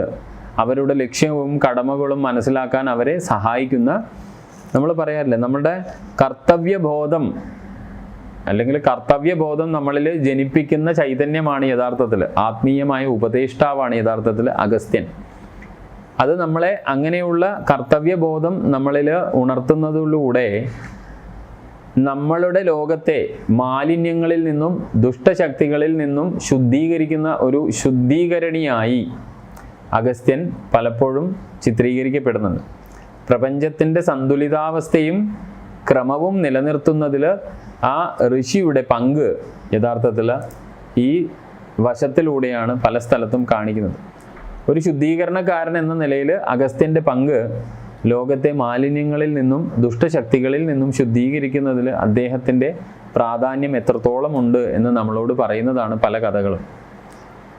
യഥാർത്ഥത്തിൽ അഗസ്ത്യൻ പ്രതീകവൽക്കരിക്കുന്നത് അല്ലെങ്കിൽ റെപ്രസെൻ്റ് ചെയ്യുന്നത് അല്ലെങ്കിൽ പ്രതിനിധാനം ചെയ്യുന്നത്, അഗസ്ത്യൻ്റെ ആ സ്വഭാവം നമ്മളോട് പറയാൻ ശ്രമിക്കുന്നത് ആത്മനിയന്ത്രണവും അച്ചടക്കവും അതുപോലെ തന്നെ ജ്ഞാനം അല്ലെങ്കിൽ അറിവ്, പ്രാപഞ്ചികമായ സന്തുലിതാവസ്ഥ. ഇതാണ് യഥാർത്ഥത്തിൽ അഗസ്ത്യൻ എന്ന കഥാപാത്രം, അഗസ്ത്യ ഋഷിയെ നിങ്ങൾ എവിടെ കണ്ടാലും നിങ്ങൾ മനസ്സിലാക്കേണ്ട ആ പ്രതീകം ഈ 3 കാര്യമാണ്: ആത്മനിയന്ത്രണവും അച്ചടക്കവും. സമുദ്രത്തെ ശാന്തമാക്കാനും പർവ്വതങ്ങളെ ചലിപ്പിക്കാനുമുള്ള അദ്ദേഹത്തിൻ്റെ കഴിവ് യഥാർത്ഥത്തിൽ റെപ്രസെൻ്റ് ചെയ്യുന്നത്, ഡിനോട്ട് ചെയ്യുന്നത് ആത്മനിയന്ത്രണത്തിൻ്റെയും ആത്മീയമായ അച്ചടക്കത്തിൻ്റെയും ശക്തിയെ പ്രതീകവൽക്കരിക്കുന്നതാണ്. പിന്നെ സെക്കൻഡ്ലി അദ്ദേഹത്തിൻ്റെ പദം എന്താണ് പ്രതീകവൽക്കരിക്കുന്നത് എന്ന് ചോദിച്ചാൽ ജ്ഞാനവും അറിവുമാണ്. ഒരു ഋഷി എന്ന നിലയിൽ അഗസ്ത്യൻ ജ്ഞാനം, അറിവ്, ആത്മീയമായ ഉൾക്കാഴ്ച എന്നിവ ഉൾക്കൊള്ളുന്ന ആളാണ്. ഇതുകൊണ്ട് എന്താണ് ഗുണം? ഈ ആത്മീയമായ ഉൾക്കാഴ്ച ഉണ്ടാകുമ്പോഴാണ് നമ്മൾക്ക് ആത്മപരമായ ഒരു അച്ചടക്കം, ആത്മീയമായ ഒരു അച്ചടക്കം ഉണ്ടാവുക. ആ അച്ചടക്കത്തിലൂടെ പ്രപഞ്ചത്തിൻ്റെ സന്തുലിതാവസ്ഥയാണ് നമ്മൾ നേടുക. പ്രപഞ്ച സന്തുലിതാവസ്ഥയും ക്രമവും നിലനിർത്തുന്നതിൽ അദ്ദേഹത്തിൻ്റെ പങ്ക്, അല്ലെ, പ്രപഞ്ചത്തിൽ ഐക്യം സംരക്ഷിക്കേണ്ടതിൻ്റെ പ്രാധാന്യത്തെ എടുത്തു കാണിക്കുന്നതാണ്. അപ്പോൾ പ്രപഞ്ചം എന്നുള്ളത് നമ്മുടെ ജീവിതവുമായി ബന്ധപ്പെട്ട് നോക്കുമ്പോൾ ഈ 7-14 ലോകം നമ്മുടെ ഉള്ളിൽ നിന്ന് തന്നെ അല്ലെങ്കിൽ ഉള്ളിൽ തന്നെയാണ് എന്ന വസ്തുത മനസ്സിലാക്കുന്ന സമയത്ത് ആ പ്രാപഞ്ചിക ലോകത്തിനൊരു ക്രമമുണ്ട്. ആ ക്രമത്തിൻ്റെ സന്തുലിതാവസ്ഥ പലപ്പോഴും തകർക്കപ്പെടുന്നത് ഈ പറയുന്ന വിന്ധ്യപർവ്വതങ്ങളെ റെപ്രസെൻ്റ് ചെയ്യുന്ന തത്വങ്ങളും അതുപോലെ സമുദ്രങ്ങളെ റെപ്രസെൻ്റ് ചെയ്യുന്ന തത്വങ്ങളുമാണ്. ഇനി കുറച്ച് മുൻപോട്ട് പോകുമ്പോൾ നമുക്ക് മനസ്സിലാവും എന്താണ് പർവ്വതം, എന്താണ് ഈ സമുദ്രം, എന്തുകൊണ്ടാണ് അങ്ങനെ അദ്ദേഹത്തെ അവതരിപ്പിച്ചത്. കാരണം ഈ അഗസ്ത്യൻ്റെ പ്രാധാന്യം പുരാണങ്ങൾക്ക് അപ്പുറത്തും കൂടിയുണ്ട്, കഥകൾക്ക് അപ്പുറത്തും കൂടിയുണ്ട്. കാരണം അദ്ദേഹത്തിൻ്റെ ദർശനങ്ങൾ, ഉദാഹരണങ്ങൾ, ആത്മീയ ആചാരങ്ങളെയൊക്കെ പ്രചോദിപ്പിക്കുന്നതാണ്. ആത്മനിയന്ത്രണം, അച്ചടക്കം, ഭക്തി എന്നിവയിലൊക്കെ ഊന്നൽ നൽകുന്നതാണ്. അഗസ്ത്യരുടെ ഒരു പരമ്പര തന്നെ നമുക്ക് ജ്യോതിഷത്തിലും സിദ്ധവൈദ്യത്തിലും ശൈവ സിദ്ധാന്തത്തിലൊക്കെ അഗസ്ത്യരുടെ ഒരു പാരമ്പര്യം മെയിൻലി നമുക്ക് ദ്രവീഡിയൻ കൾച്ചറുമായിട്ട് നോക്കുമ്പോൾ നമുക്ക് കാണുവാൻ വേണ്ടി സാധിക്കുന്നതാണ്. അതുപോലെ തന്നെ അതിലാണ് അദ്ദേഹത്തിൻ്റെ പൈതൃകം, അദ്ദേഹത്തിൻ്റെ കഥകൾ, അതുപോലെ തന്നെ ഞാൻ ഈ പറയുന്ന സാംസ്കാരികമായ ഒരുപാട് പൈതൃകത്തിൻ്റെ അവകാശങ്ങൾ അഗസ്ത്യനുമായിട്ട് ബന്ധപ്പെട്ടിട്ടുണ്ട്. കൂടുതൽ പറഞ്ഞാൽ നമ്മുടെ തിരുവിതാംകൂർ പത്മനാഭസ്വാമി ക്ഷേത്രം പോലും അഗസ്ത്യൻ്റെ സമാധി സ്ഥലമാണെന്ന് നമ്മൾ പറഞ്ഞു കേൾക്കുന്നുണ്ട്, അല്ലേ. ഇനി ഇദ്ദേഹത്തിൻ്റെ ദാർശനികതയും ഒരു വശമാണ്. കാരണം യാഥാർത്ഥ്യത്തിൻ്റെ സ്വഭാവം, സന്തുലിതാവസ്ഥയുടെ പ്രാധാന്യം, അതുപോലെ ആത്മീയ അച്ചടക്കത്തിൻ്റെ ശക്തി തുടങ്ങിയ ദാർശനികമായ വിഷയങ്ങളാണ് യഥാർത്ഥത്തിൽ അദ്ദേഹത്തിൻ്റെ കഥാപാത്രം കൊണ്ട് എക്സ്പ്ലോർ ചെയ്യാൻ വേണ്ടിയിട്ട് ശ്രമിക്കുന്നത്. കാരണം രാമായണത്തിൽ നമ്മൾ നോക്കുമ്പോൾ നമ്മൾ മനസ്സിലാക്കുന്നുണ്ട്, രാമായണത്തിൽ ഒരുപാട് മെൻറ്റേഴ്സിനെ നമുക്ക് കാണാം. ഉപദേഷ്ടാക്കളുടെ ഒരു പട തന്നെയുണ്ട്. അതിൽ പ്രാധാന്യം അർഹിക്കുന്ന അല്ലെങ്കിൽ പ്രധാന പങ്ക് വഹിക്കുന്ന കുറച്ച് ആളുകളുണ്ട്. അതിൽ പ്രധാന കഥാപാത്രങ്ങളെ അവരെന്ത് ചെയ്യും, നയിക്കുകയും അവരുടെ പ്രവർത്തനങ്ങളെ സ്വാധീനിക്കുകയും ചെയ്യുന്ന മെൻറ്റേഴ്സായിട്ടാണ് ഇവരെ നമ്മൾ കാണുക. അതായത് പ്രധാന കഥാപാത്രം ശ്രീരാമനാണ്. അപ്പോൾ ശ്രീരാമൻ്റെ പ്രവർത്തനങ്ങളെയും പ്രവർത്തനങ്ങളെ സ്വാധീനിക്കുക, അതുപോലെ ശ്രീരാമനെ നയിക്കുക എന്ന ഡ്യൂട്ടീസ് ചെയ്യുന്ന മെൻറ്റേഴ്സ്. അതിൽ പ്രധാനിയാണ് വസിഷ്ഠൻ, അത് കഴിഞ്ഞാൽ അഗസ്ത്യൻ, പിന്നെ നമ്മൾ കാണുന്നത് ഹനുമാനെയാണ്, അത് പിന്നീട് നമ്മൾ കാണുന്നത് സുമന്ത്രരെയാണ്. വസിഷ്ഠൻ നമുക്കറിയാം ശ്രീരാമൻ്റെ ആ പാരമ്പര്യത്തിൻ്റെ തന്നെ ഗുരു, അല്ലേ. അദ്ദേഹത്തിൻ്റെ ധർമ്മം, കടമ, ഉത്തരവാദിത്തം എന്നിവയെക്കുറിച്ച് രാമനെ സദാ ബോധവൽക്കരിച്ചു കൊണ്ടിരിക്കുന്ന ആൾ. അഗസ്ത്യൻ ഈ പറയുന്ന പോലെ ആത്മീയമായ മനസ്സിൻ്റെ തലമാണ്. യഥാർത്ഥത്തിൽ അപ്പുറത്ത് ധർമ്മം, കടമ, ഉത്തരവാദിത്തം, ലൗകികതയിലാണ് വസിഷ്ഠൻ്റെ പ്രാധാന്യമെങ്കിൽ ലൗകികമായ ഉത്തരവാദിത്തങ്ങൾ രാമനെ പഠിപ്പിക്കുന്നതാണ് അവിടെ പ്രധാനമെങ്കിൽ അഗസ്ത്യൻ എന്നുള്ളത് മാനസികപരമായ സൂക്ഷ്മതലത്തിൽ രാമനെ നയിക്കുന്ന ആള്. ആത്മീയ മാർഗനിർദ്ദേശം, പ്രായോഗികമായ ഉപദേശങ്ങൾ, ദിവ്യ ആയുധങ്ങൾ എന്നൊക്കെ പറയുമ്പോൾ മന്ത്രങ്ങൾ തന്നെ. പിന്നെയുള്ളത് നമ്മൾ കാണുന്നത് ഹനുമാനെയാണ്. അതായത് ശ്രീരാമന് അർപ്പണബോധമുള്ള ഒരു ശിഷ്യനും ഉപദേഷ്ടാവും മാർഗനിർദ്ദേശവും പിന്തുണയും നൽകുന്ന ഒരു ശക്തിയായിട്ട് കാണാം.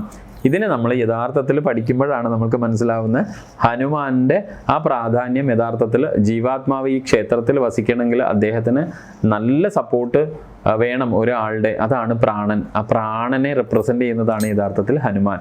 പിന്നെയുള്ളത് സുമന്ത്രരാണ്, അതായത് ദശരഥ രാജാവിൻ്റെ മന്ത്രിയും ഉപദേഷ്ടാവും. അപ്പോൾ ദശരഥം എന്ന് പറഞ്ഞാൽ ഈ പറയുന്ന 5 ജ്ഞാനേന്ദ്രിയങ്ങളെയും കർമ്മേന്ദ്രിയങ്ങളെയും ആ ഒരു സെറ്റിനെ, ഇന്ദ്രിയങ്ങളെ നയിക്കുന്ന അല്ലെങ്കിൽ ഇന്ദ്രിയങ്ങളെ ഗൈഡ് ചെയ്യുന്ന ആ ഫോഴ്സിനെയാണ് സുമന്ത്രർ എന്ന് നമ്മൾ പറയുന്നത്. ഇപ്പം രാമായണത്തിൽ ഇതുപോലെയുള്ള ഒരുപാട് മെൻറ്റേഴ്സിനെ കാണാം. അപ്പം എല്ലാവരും ശ്രീരാമനെ സ്വാധീനിക്കുക എന്ന് പറഞ്ഞാൽ നമ്മൾ വിചാരിക്കും ഈശ്വരാവതാരമായ അദ്ദേഹത്തെ എന്തിനാണ് ഇവർ.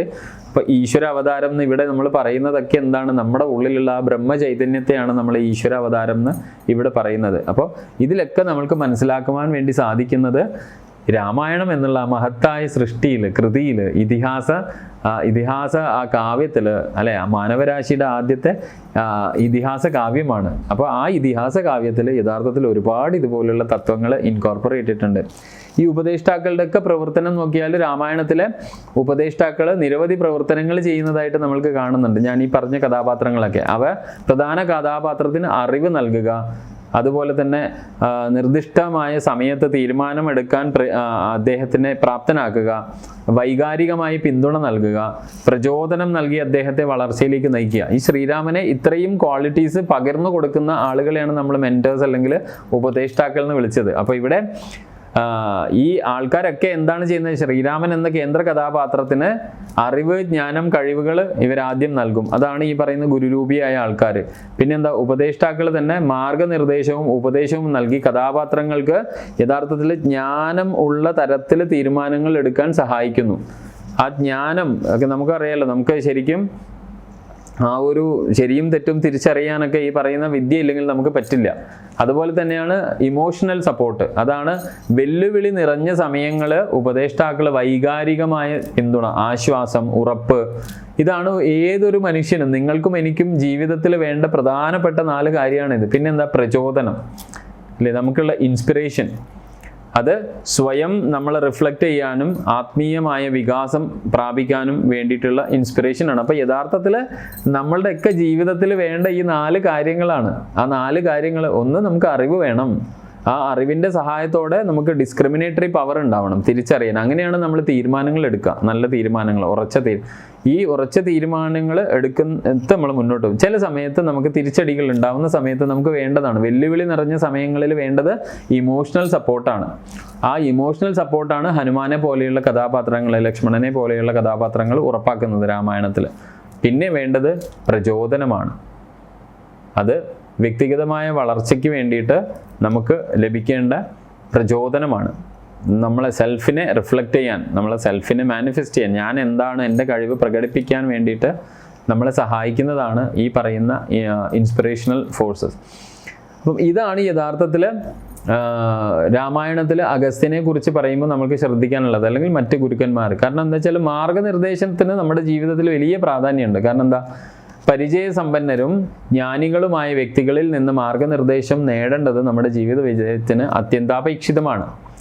അതുപോലെ തന്നെ വ്യക്തിപരവും ആത്മീയവുമായ നമ്മുടെ വളർച്ചയിൽ ഈ ഉപദേഷ്ടാവിൻ്റെ മൂല്യം വളരെ പ്രാധാന്യമുള്ളതാണ്. ഇപ്പോൾ അഗസ്ത്യനെ പോലെയുള്ള ആ ഒരു മഹർഷിയുടെ ആ മൂല്യം നമ്മൾക്ക് ജീവിതത്തിൽ പകർന്നു കിട്ടിയാൽ അത് വലിയൊരു കാര്യമായിരിക്കും. അതുപോലെ തന്നെ പാരമ്പര്യത്തോടുള്ള ഒരു ബഹുമാനം, ഈ മാർഗനിർദ്ദേശം കൊണ്ട് നമുക്ക് ഉണ്ടാവുന്ന ഗുണങ്ങളാണ് ഞാനീ പറയുന്നത്. ഗുരു ശിഷ്യ പരമ്പരയോടുള്ള ഒക്കെ ബഹുമാനം, ആത്മീയമായ അധ്യാപകരുടെ ആ വംശമുണ്ടല്ലോ, നമ്മൾക്ക് വിദ്യ പറഞ്ഞു തരുന്ന അല്ലെങ്കിൽ നമ്മളിലേക്ക് നന്മ പകർന്നു തരുന്ന അവരുമായിട്ടുള്ള ആ പരമ്പരയുമായിട്ടുള്ള നമ്മുടെ ഒരു കൂടിച്ചേരൽ അല്ലെങ്കിൽ ഒരു ബഹുമാനം, ഇതൊക്കെയാണ് യഥാർത്ഥത്തിൽ ഈ മാർഗനിർദ്ദേശം കൊണ്ട് അല്ലെങ്കിൽ ഗൈഡിങ് കൊണ്ട് അല്ലെങ്കിൽ ഗുരുക്കന്മാരെ കൊണ്ട് നമുക്ക് കിട്ടുന്ന ഏറ്റവും വലിയ ഗുണം. പിന്നെ എന്താണ്, കഥാപാത്രങ്ങളിൽ സ്വാധീനം ചെലുത്താൻ വേണ്ടി സാധിക്കും.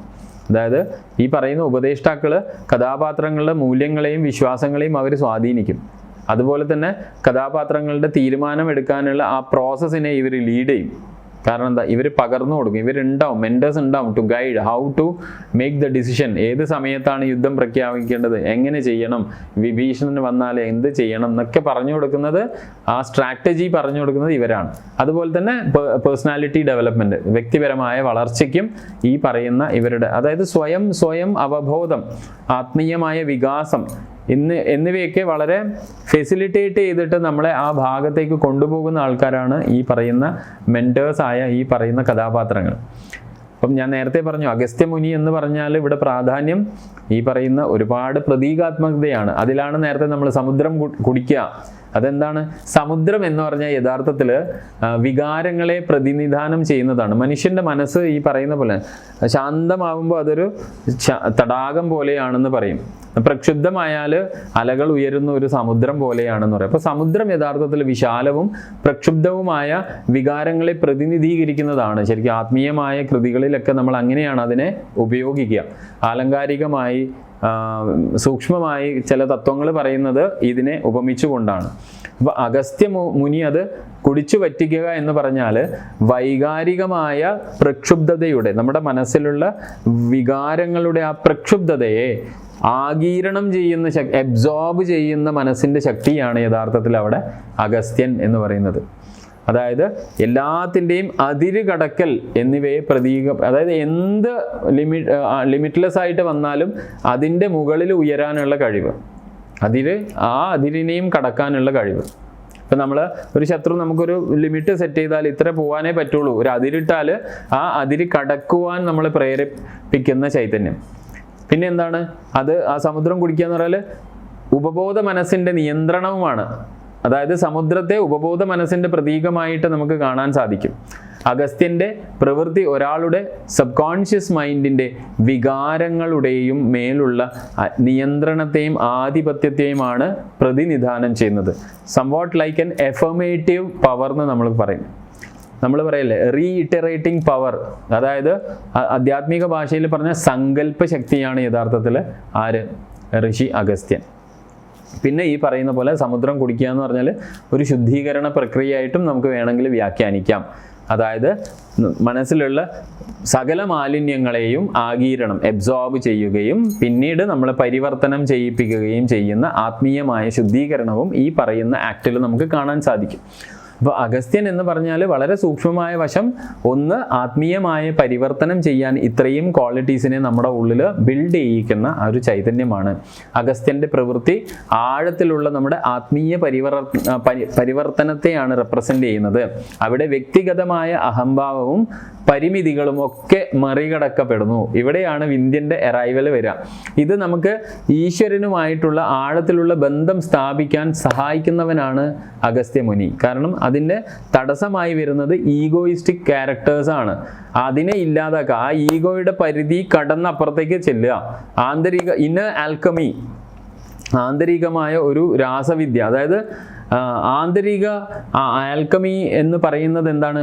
അടിസ്ഥാന വികാരങ്ങളും ചിന്തകളും ആത്മീയമായ സ്വർണ്ണ നാണയങ്ങളാക്കി മാറ്റും. നമ്മുടെ റോ ഇൻസ്റ്റിങ്റ്റീവ് ഉണ്ട് നമുക്ക്, അതായത് നമ്മൾ പറയില്ല ബേസിക് ഇൻസ്റ്റിങ്സ്, ആനിമൽ ഇൻസ്റ്റിങ്സ്, അതിനെയൊക്കെ എന്ത് ചെയ്യും? റിഫൈൻ ചെയ്തിട്ട് യഥാർത്ഥ നല്ല സ്വർണമായി രൂപാന്തരപ്പെടുത്തും നമ്മളെ. അതായത് ലോ ലെവൽ തോട്ട് പ്രോസസ്സിനെ, താഴ്ന്ന ഊർജ്ജങ്ങളെ അല്ലെങ്കിൽ ലോ ലെവൽ കോൺഷ്യസിനെ എന്താ ഉയർന്ന അവസ്ഥകളിലേക്ക് പരിണമിപ്പിക്കുന്ന ഒരു പ്രതിനിധാന ശക്തി. അതുവഴി എന്താണ്? ഈശ്വരനുമായി കണക്ടിവിറ്റി സാധ്യമാക്കും. ഇതാണ് യഥാർത്ഥത്തിൽ അഗസ്ത്യൻ. അപ്പോൾ ഈ പറയുന്ന എപ്പിസോഡിൽ നമ്മൾ പ്രധാനമായും അഗസ്ത്യ ഋഷിയുടെ തത്വമാണ് നമ്മൾ ശ്രദ്ധ കേന്ദ്രീകരിച്ചത്. വരുന്ന എപ്പിസോഡിൽ നമുക്ക് കൂടുതൽ പ്രതീകാത്മകത നിറഞ്ഞ കഥാപാത്രങ്ങളിലൂടെ യാത്ര ചെയ്യാം. അതുവരെ ഇത്രയും നേരം എന്നെ കേട്ടിരുന്നതിന് ഒരുപാട് നന്ദി, നമസ്കാരം. ഈ പറയുന്ന കാര്യങ്ങളൊക്കെ പരമാവധി എത്രത്തോളം ആളുകളിലേക്ക് എത്തിക്കാൻ സാധിക്കും അത്രത്തോളം ആളുകളിലേക്ക് എത്തിക്കാൻ യതീശയുടെ കൂടെ നിങ്ങളും ഉണ്ടാവണം എന്ന് അഭ്യർത്ഥിച്ചുകൊണ്ട് ഞാൻ നിർത്തുകയാണ്. നമസ്കാരം.